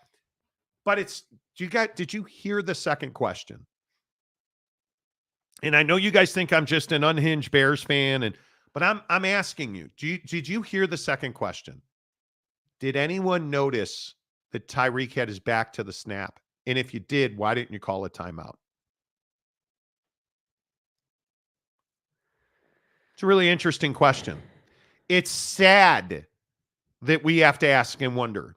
Do you think that the coaches upstairs who are elevated and can see the entire field, do you think that they were paying attention to that play? I don't think they were. Because if you'd have seen Tyreek celebrating with the fans, you would have called a timeout too. Yeah. Well, and that's why I don't think it's too harsh to say it's a huge culture problem for the Bears. To have that play happen is an issue on so many levels. It's not just a Tyreek problem. It's the staff's problem, the players' problem. Like, It's everybody's issue in that You mean building. a player's program? Yeah, right. Exactly. And I don't know. Just as a football player, I don't know how you roll out on the field and that's what you're thinking is okay, man. Like, I don't know why that's like, I understand if a player gives you his best and it's not good enough, that's a different conversation. He's locked in. He's doing everything you're like, he's doing the job to the best of his ability. And maybe the throw was just better than the defense he could play or whatever. Right. But this is like just a total breakdown in leadership in the organization. I mean, this cat thought he could walk on the field and talk junk on the road. Like, I understand if you're at home and you want to hype up your fans, but you're talking junk to the other team's fans and you're not locked into the play. And it just is, I don't know, man. I don't even care about the result as much as I care about the fact that this was allowed to happen. And yeah, I would agree. Nobody did anything about it in the moment, even though there's probably 20, 30 sets of eyes on the play before the play happens. Like, how is that possible? And listen, I think that the Bears are not terrible. This is, and here's where I probably should defer. Well, I'm not going to defer to you because when I'm not going to defer, you don't. Is there a bar in Chicago that's higher than where the Bears are at now? Because you can't tell me that you believe what Eberflus said there. You can't tell me do you really think there's accountability in Chicago? Yeah. We do what we do in the building, and there is accountability here and we hold each other accountable to it. And no, I don't believe him. I don't. And I want to believe him. But if you held people accountable, and this is what's not being talked about in the Chicago media, and I wish it was more. And yes, I listen to the Score Sports Radio 670 Chicago every single day. Here's my question. If there was accountability, you'd be talking about more than Tyreek Stevenson. Was Tyreek Stevenson the reason that play was successful? On some levels. Did his position before the snap have anything to do with that play going wrong? It did not. This is a part that people don't want to talk about. Was he in the wrong place? No, he wasn't. Actually, he was in the right place long before the ball was thrown. Then when the ball was in the air, what did he do? Exactly what he shouldn't have done, which was go run to the ball and try to knock it down. He was supposed to cover the guy in the back of the end zone because he was on the left. His responsibility was left, outside left. The end zone on this particular scenario, they break it up into sections of responsibility. If you're looking into the end zone, his responsibility was right side, defensive left side of the end zone.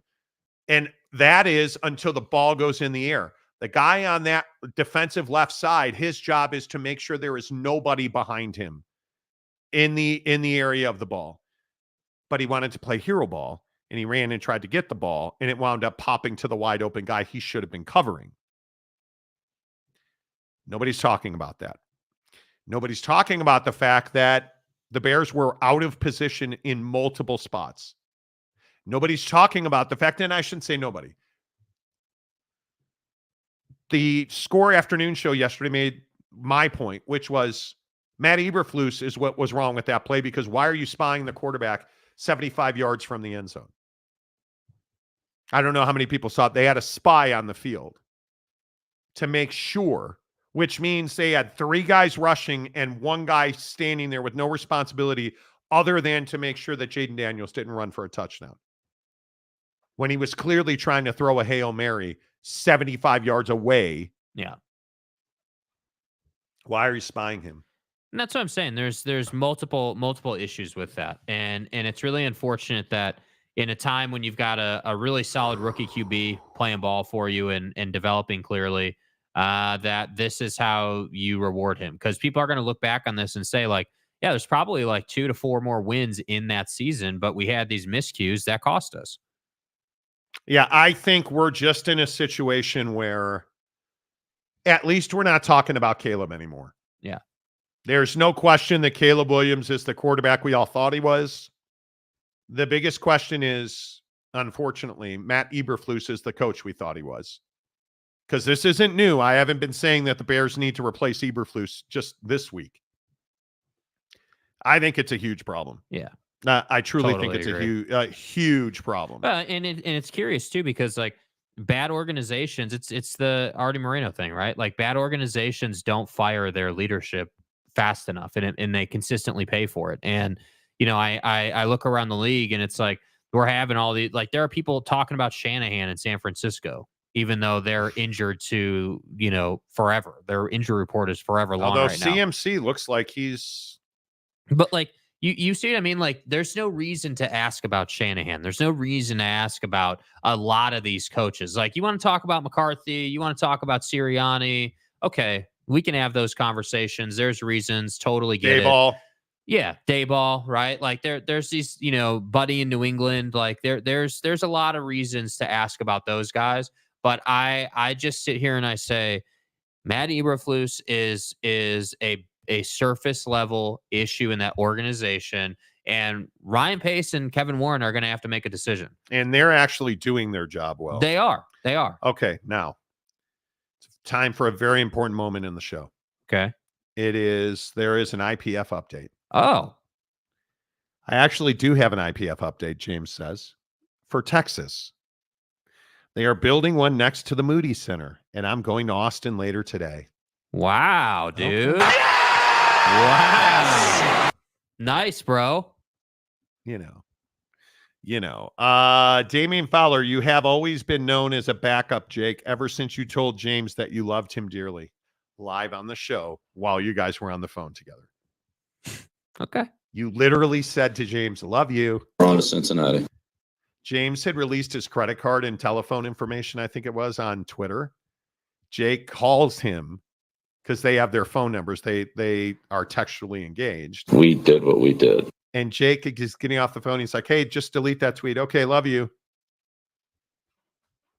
It's a moment that changed the show forever. And I understand your time at Penn State molded who you are as an adult now. It did. Yeah, it did. Hugh Janus. Mayor McCluskey, which organization is worse, Jets or Angels? Geez, I would still say the Angels. The Jets are trying to win. Yeah. If you have an owner that is willing to spend money and is trying to win and is actually letting the football players and people football, you can't blame the owner at that point. You got to blame the people he's hired.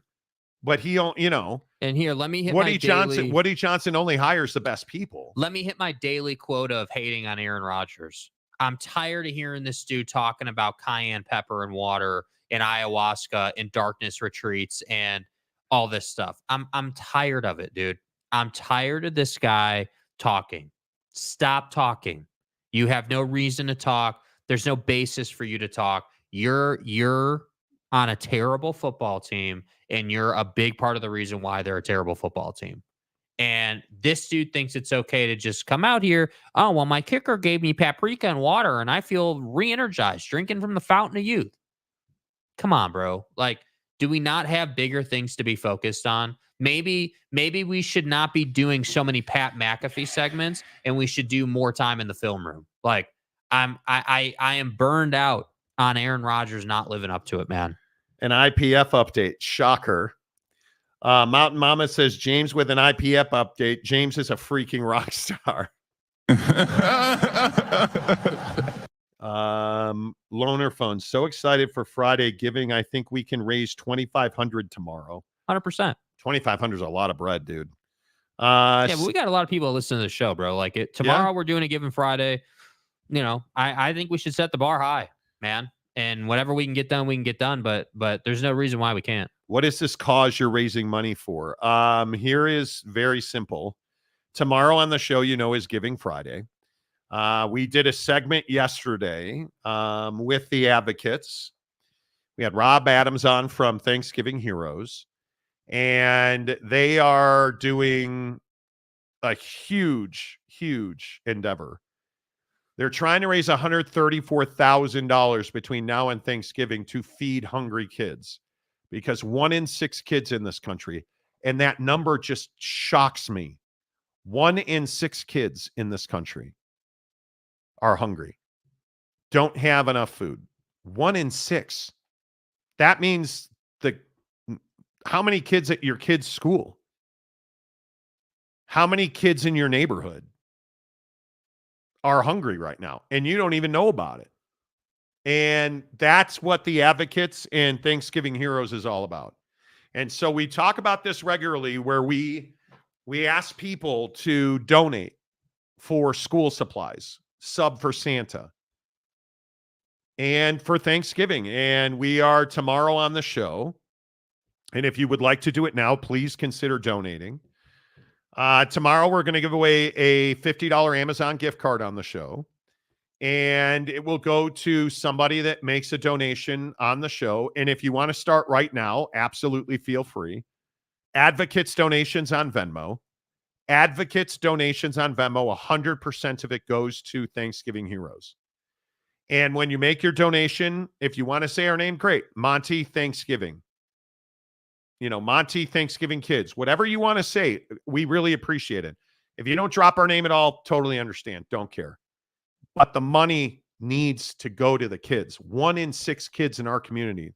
Yeah, and I thought there was a point made on the show yesterday after we were done talking about how, a 65-pound box of food, which is what these guys deliver to That's these what families. the $134,000 goes to. It Yeah. is providing boxes of food for Thanksgiving. The point is that the 65 pounds of food for Thanksgiving will feed this family for weeks, right? Because how many of us have leftovers, right? Like, you look at all that food, we all have Thanksgiving leftovers, and we all eat that typically for a week to 10 days after Thanksgiving.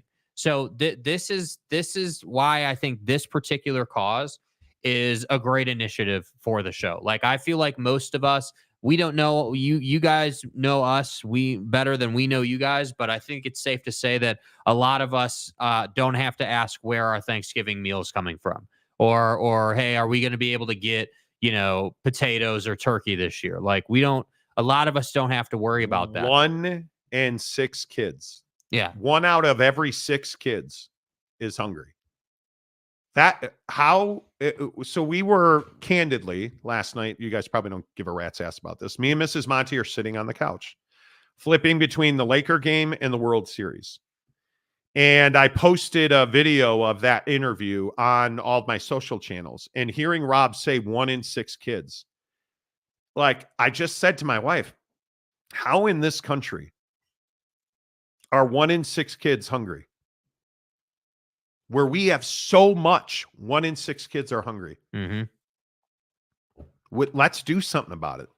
And I don't mean to belabor the point or go on and on about it, but I just really, I hope that we can find a way to, I would love to do $2,500. I would love to do $1. Anything that you can give, $1, $2, $5, $100, $1,000. 1 in 6 kids are hungry. That hurts my heart. It's insane. Man.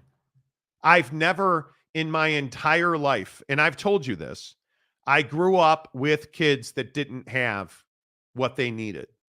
And my mom, for everything my mom is not, my mom always fed the neighborhood. My mom always had an extra plate of mostaccioli for you. My mom always made sure that every kid ate. Yeah. And kids came to our house on a regular basis. And I cannot tell you how many warm July evenings my mom made bologna sandwiches for kids, because we were outside playing wiffle ball and tennis ball, baseball with tennis rackets. And we used to but I know for a fact, and I've told you this, there were kids that I went to high school with who could not afford. This kid Gabe that I went to high school with in good old Round Lake Beach, Illinois. I think I've told this story. We used to buy him Scotty's Red Hot. There was this hot dog stand called Scotty's right down the street from school. We would get out of school. And I particularly remember this, my junior year of high school.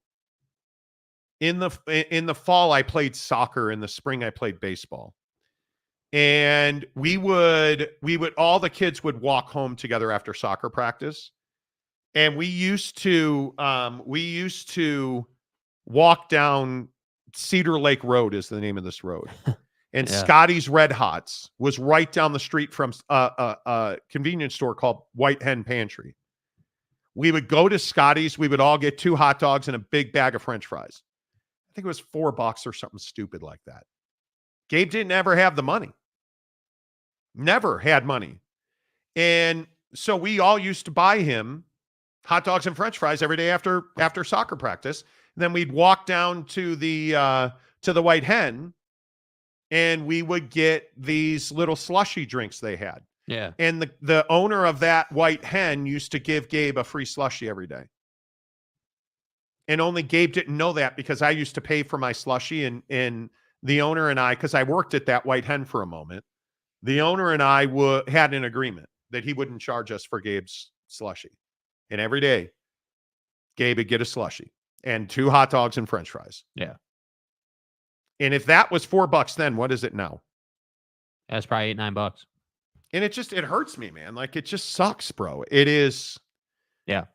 1 in 6 kids doesn't have food. Yeah, and the guy yesterday, Rob, was saying that it used to be 1 in 10, and now it's up to 1 in 6. Yeah, that's right.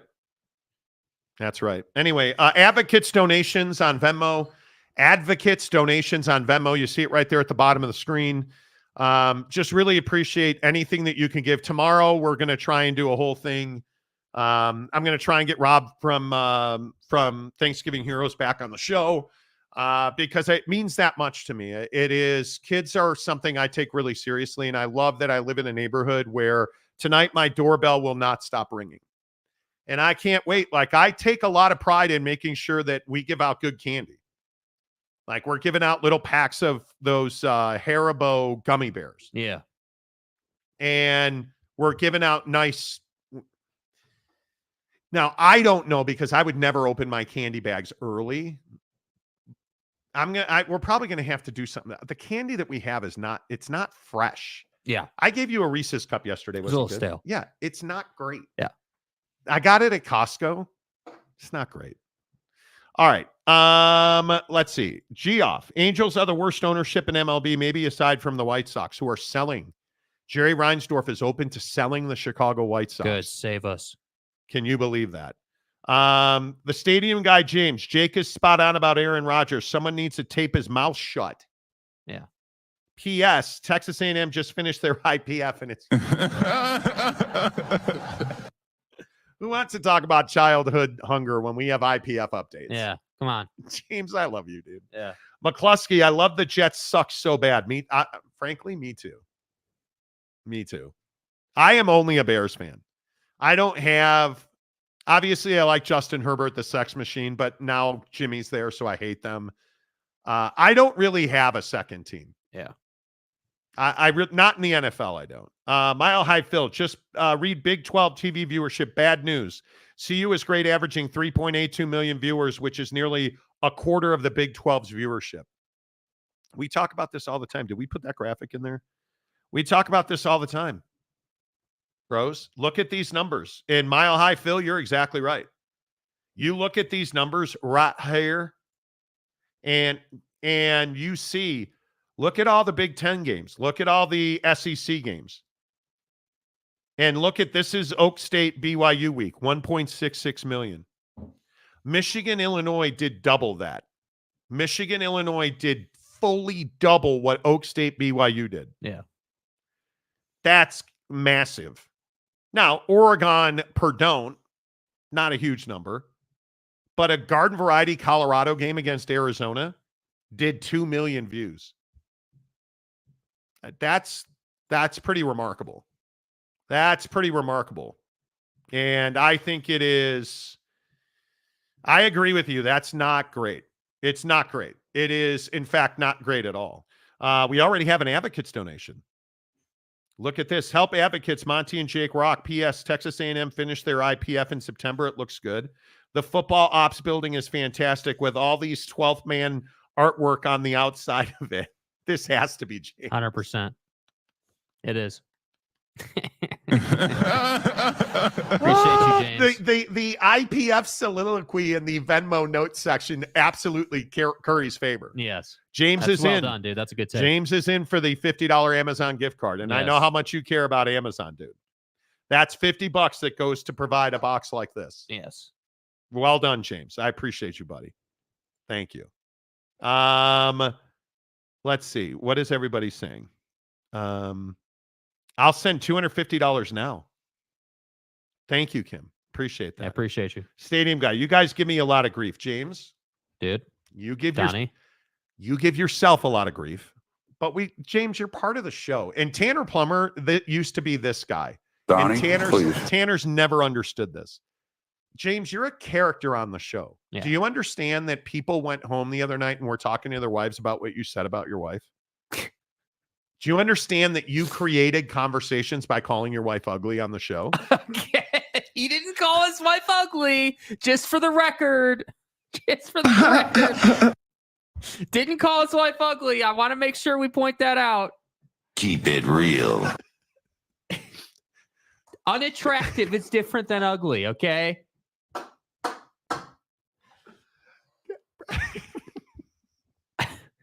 This is what James said the other day on the show.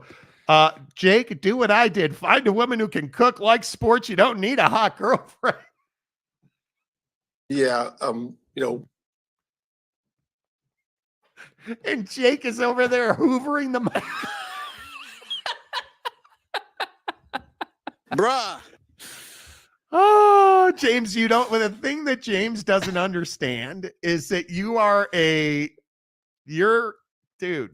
amazing. Yeah, It's why we are not allowed to do the Tanner voice anymore. For those of you who are old timers, you know that we used to have a voice called the Tanner voice that I would do. And Tanner got so upset about it. Like he felt like we were bullying him. Right. Hey, America's favorite mailman, Aaron Wilson. Or does that say 19 months? 19 months for Aaron Wilson. Okay. You're amazing, dude. Mayor McCluskey, if you go trick-or-treating in Salt Lake City, they are giving away University of Utah football tickets. Hey, little Jimmy, would you like a candy bar? Dude, Well, no, that's too much sugar. Okay, well, take these Utah tickets. We don't have any use for them. You damn well better win that football game, bro. You better win that I have a football lot game. of fear. I have a lot of fear for what is going to happen to BYU fans if you lose the Utah game.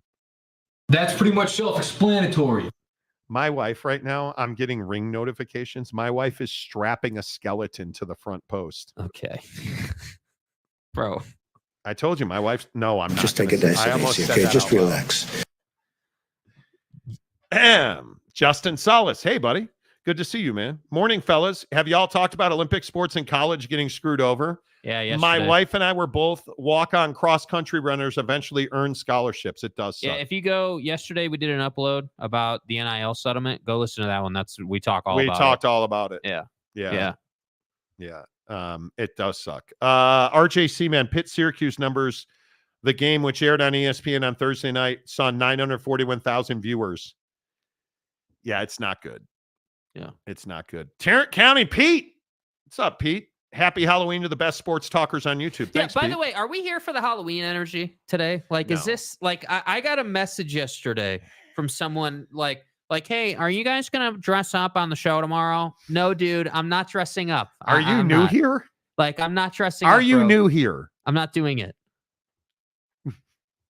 My wife, I think my wife would do absolutely anything I asked if I would dress up for Halloween. And the answer is absolutely not. No. You guys, I'm a stick in the mud. I'm not even trying to hide it. Mm-hmm. I am a stick in the mud.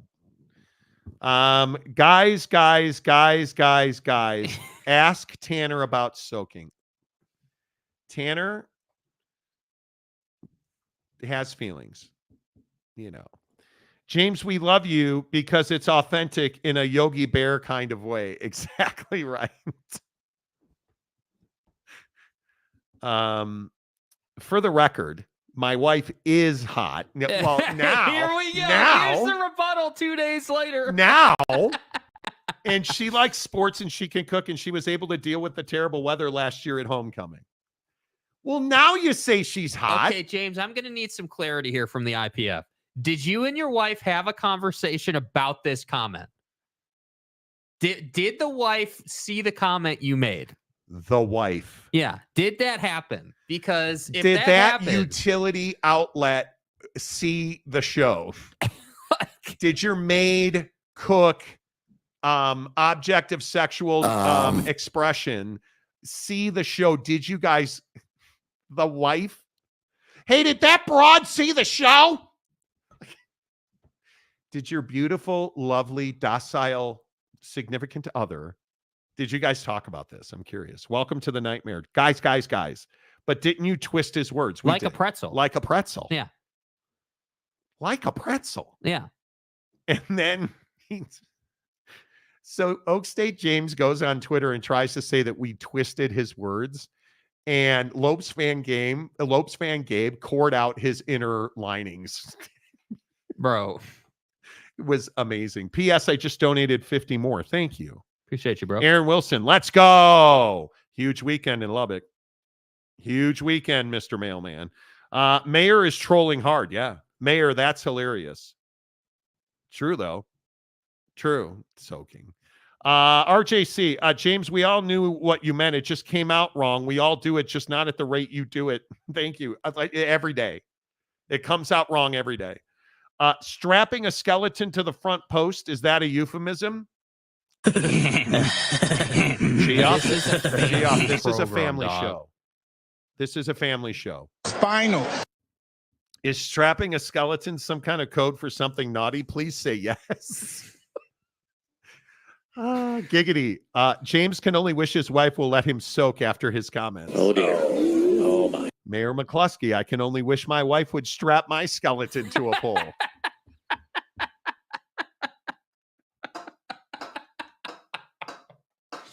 And you did it on the Ring doorbell camera. Oak State James. Thank you, RJC. Trust me, she's a trooper. It was 38 degrees, but you're not answering the question. Yeah, answer the question, dude. Third, she went to the bathroom and found all the women. Okay. Did you and your wife have a conversation about your comment? Smash the numbers. Ferris says 94% of Americans celebrate Halloween. Monty is I am in the upper 6% of intellect who doesn't put on costumes to feel like a man. I am not fun. If it were up to me, and I love decorating the house with things like pine cones that smell pine coney. Yeah. Cinnamon pine cones, or I love putting up lights. Are you a candle guy? You like candles? No, they're toxic. We have electronic candles, which I'm a huge fan of. But my wife has like this green thumb. Like she handles we have all these plants and stuff in our house, which I love. Mm. She would put up a Christmas tree 365 days a year. And right. I hate Christmas trees. Why do you hate Christmas trees? It just seems like a lot of work, and we're never home for Christmas. And my wife loves it, and I love it. Well, you said you don't love it. I don't. But my wife loves it, so I love it. And I don't know. I like the lights. I don't mind like wrapping our front door in lights and putting up wreaths in our window lights. I don't mind strapping skeletons to the post, yeah. Strap your bones on. I get right, it. Yeah. I am not a fan. The tree. I don't have kids. I don't put gifts under the tree. Frankly, we don't buy each other gifts. We go and do things.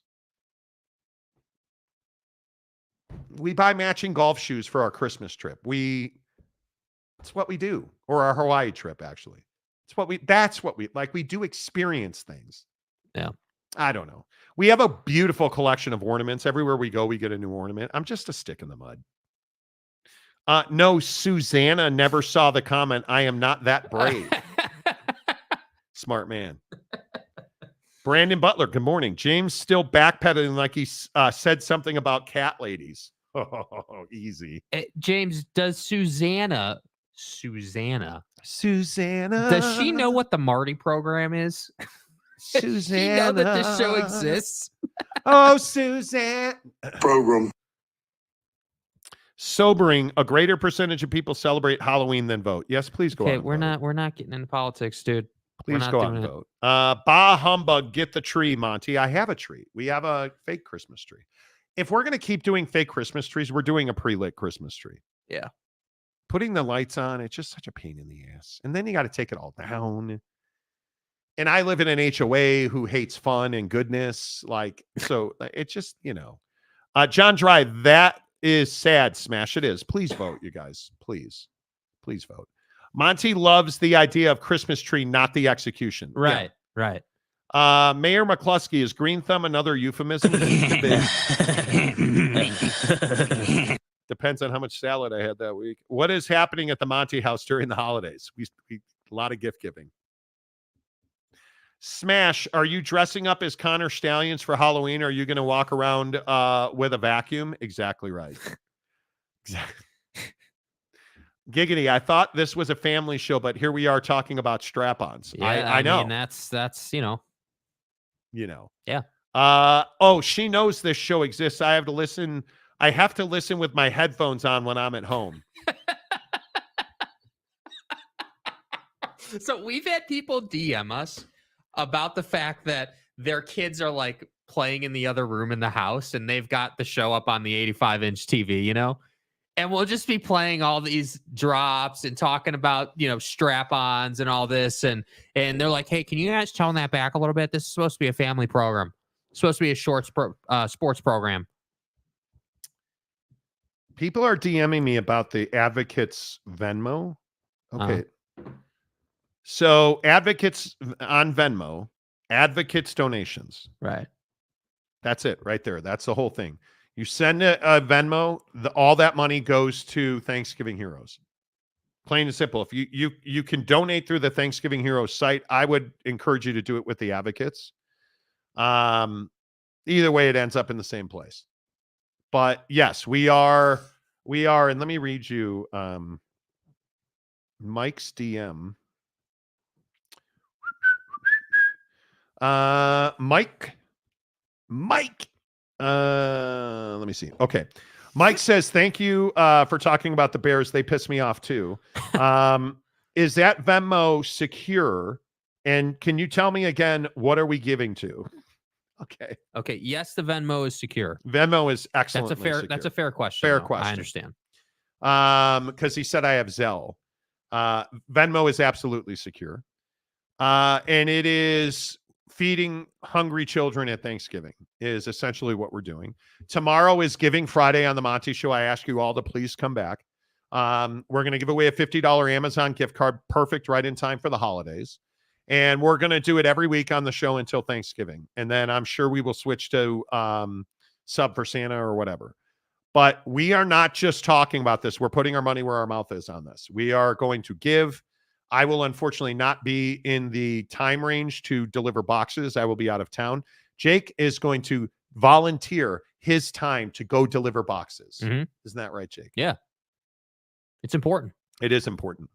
And if you are of the like mind, get to slc.thanksgivingheroes.org and volunteer your time to deliver boxes. They need it. It's a lot of work. It literally is putting 65-pound boxes in your car and taking them to the needy families. They need help with that. So Venmo tomorrow on the show. And if you do it now, you're entered to win as well. So James and Kim Coulter, you guys are in already. We'd like to raise, I'll go with Loaner Phone's number, 2,500 or whatever. But yeah, we really need to raise money to. I just think this is one of those things where this time of year, like this is, obviously I want every kid to have as much as they can for school. I want like every kid should have a backpack. Every kid should have clothes. Like those are all things that they should have.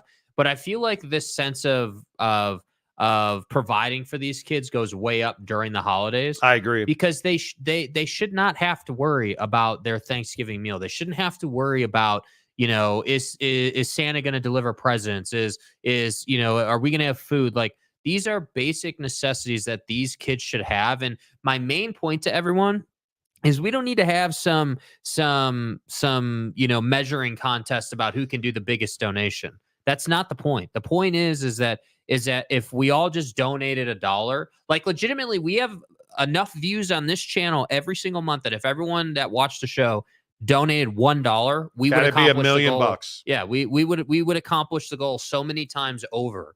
And that's the biggest thing is like it's that we have enough people here in the sphere, if you will, to make an impact. And that's what I think the goal should be. So whether it's 2,500 or we blow that out of the water, whatever it is, we have enough people to make the impact. Yeah, I totally agree.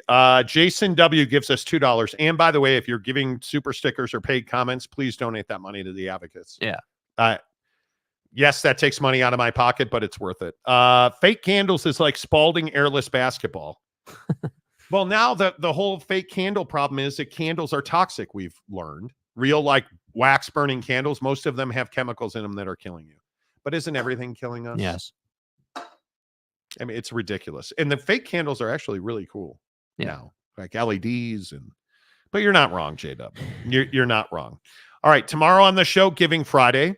Let's see. RJC, come to the dark side. My Samsung Galaxy S24 Ultra is amazing. I enjoy watching TV, YouTube TV, more on my phone than I do on my television. Okay.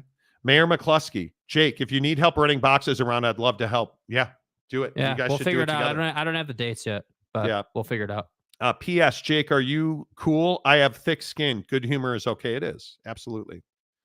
Absolutely. Yeah, I don't really, to be honest with you, I don't understand like what. Good job, guys. Appreciate it, GF. James, so Mike just DM Monty. Does that mean Monty will tell him that he loves Mike today? No. See, he was asking me as a fellow suffering Bears fan, not Mike You're Smith. a homer is the first part. Not Mountain Mama. It's a different Mike. There's other Mikes besides Mike is, I know Mike is not a common name. Monty said that Mrs. Monty enjoys experiences during the holidays. Is that a euphemism? If it is, good for you. Hot ass. I deserve that. Hit the advocates on Venmo, advocates donations. Enjoy your enjoy your Halloween. What's your favorite Halloween candy? I'd have to go Reese's of whatever variety. Yeah. Reese's guy for sure. I think Snickers or Twix. I love Twix. That's for me consuming it. Giving it out, I'm probably Snickers or Twix to give it out. Eating it. Who can? I don't want to give nothing out, man. I want Twix all day long. Yeah. Comment your favorite candy. Giving Friday, helping hungry kids. 1 in 6 kids is hungry right now in our communities. Everywhere you're listening. 1 in 6 is hungry. Let's do something about it. Advocates donations. Tomorrow is Giving Friday. Full previews of all the biggest games of the weekend. Ohio State. Don't let me down. Until tomorrow, say goodbye, Jake. Goodbye, Jake.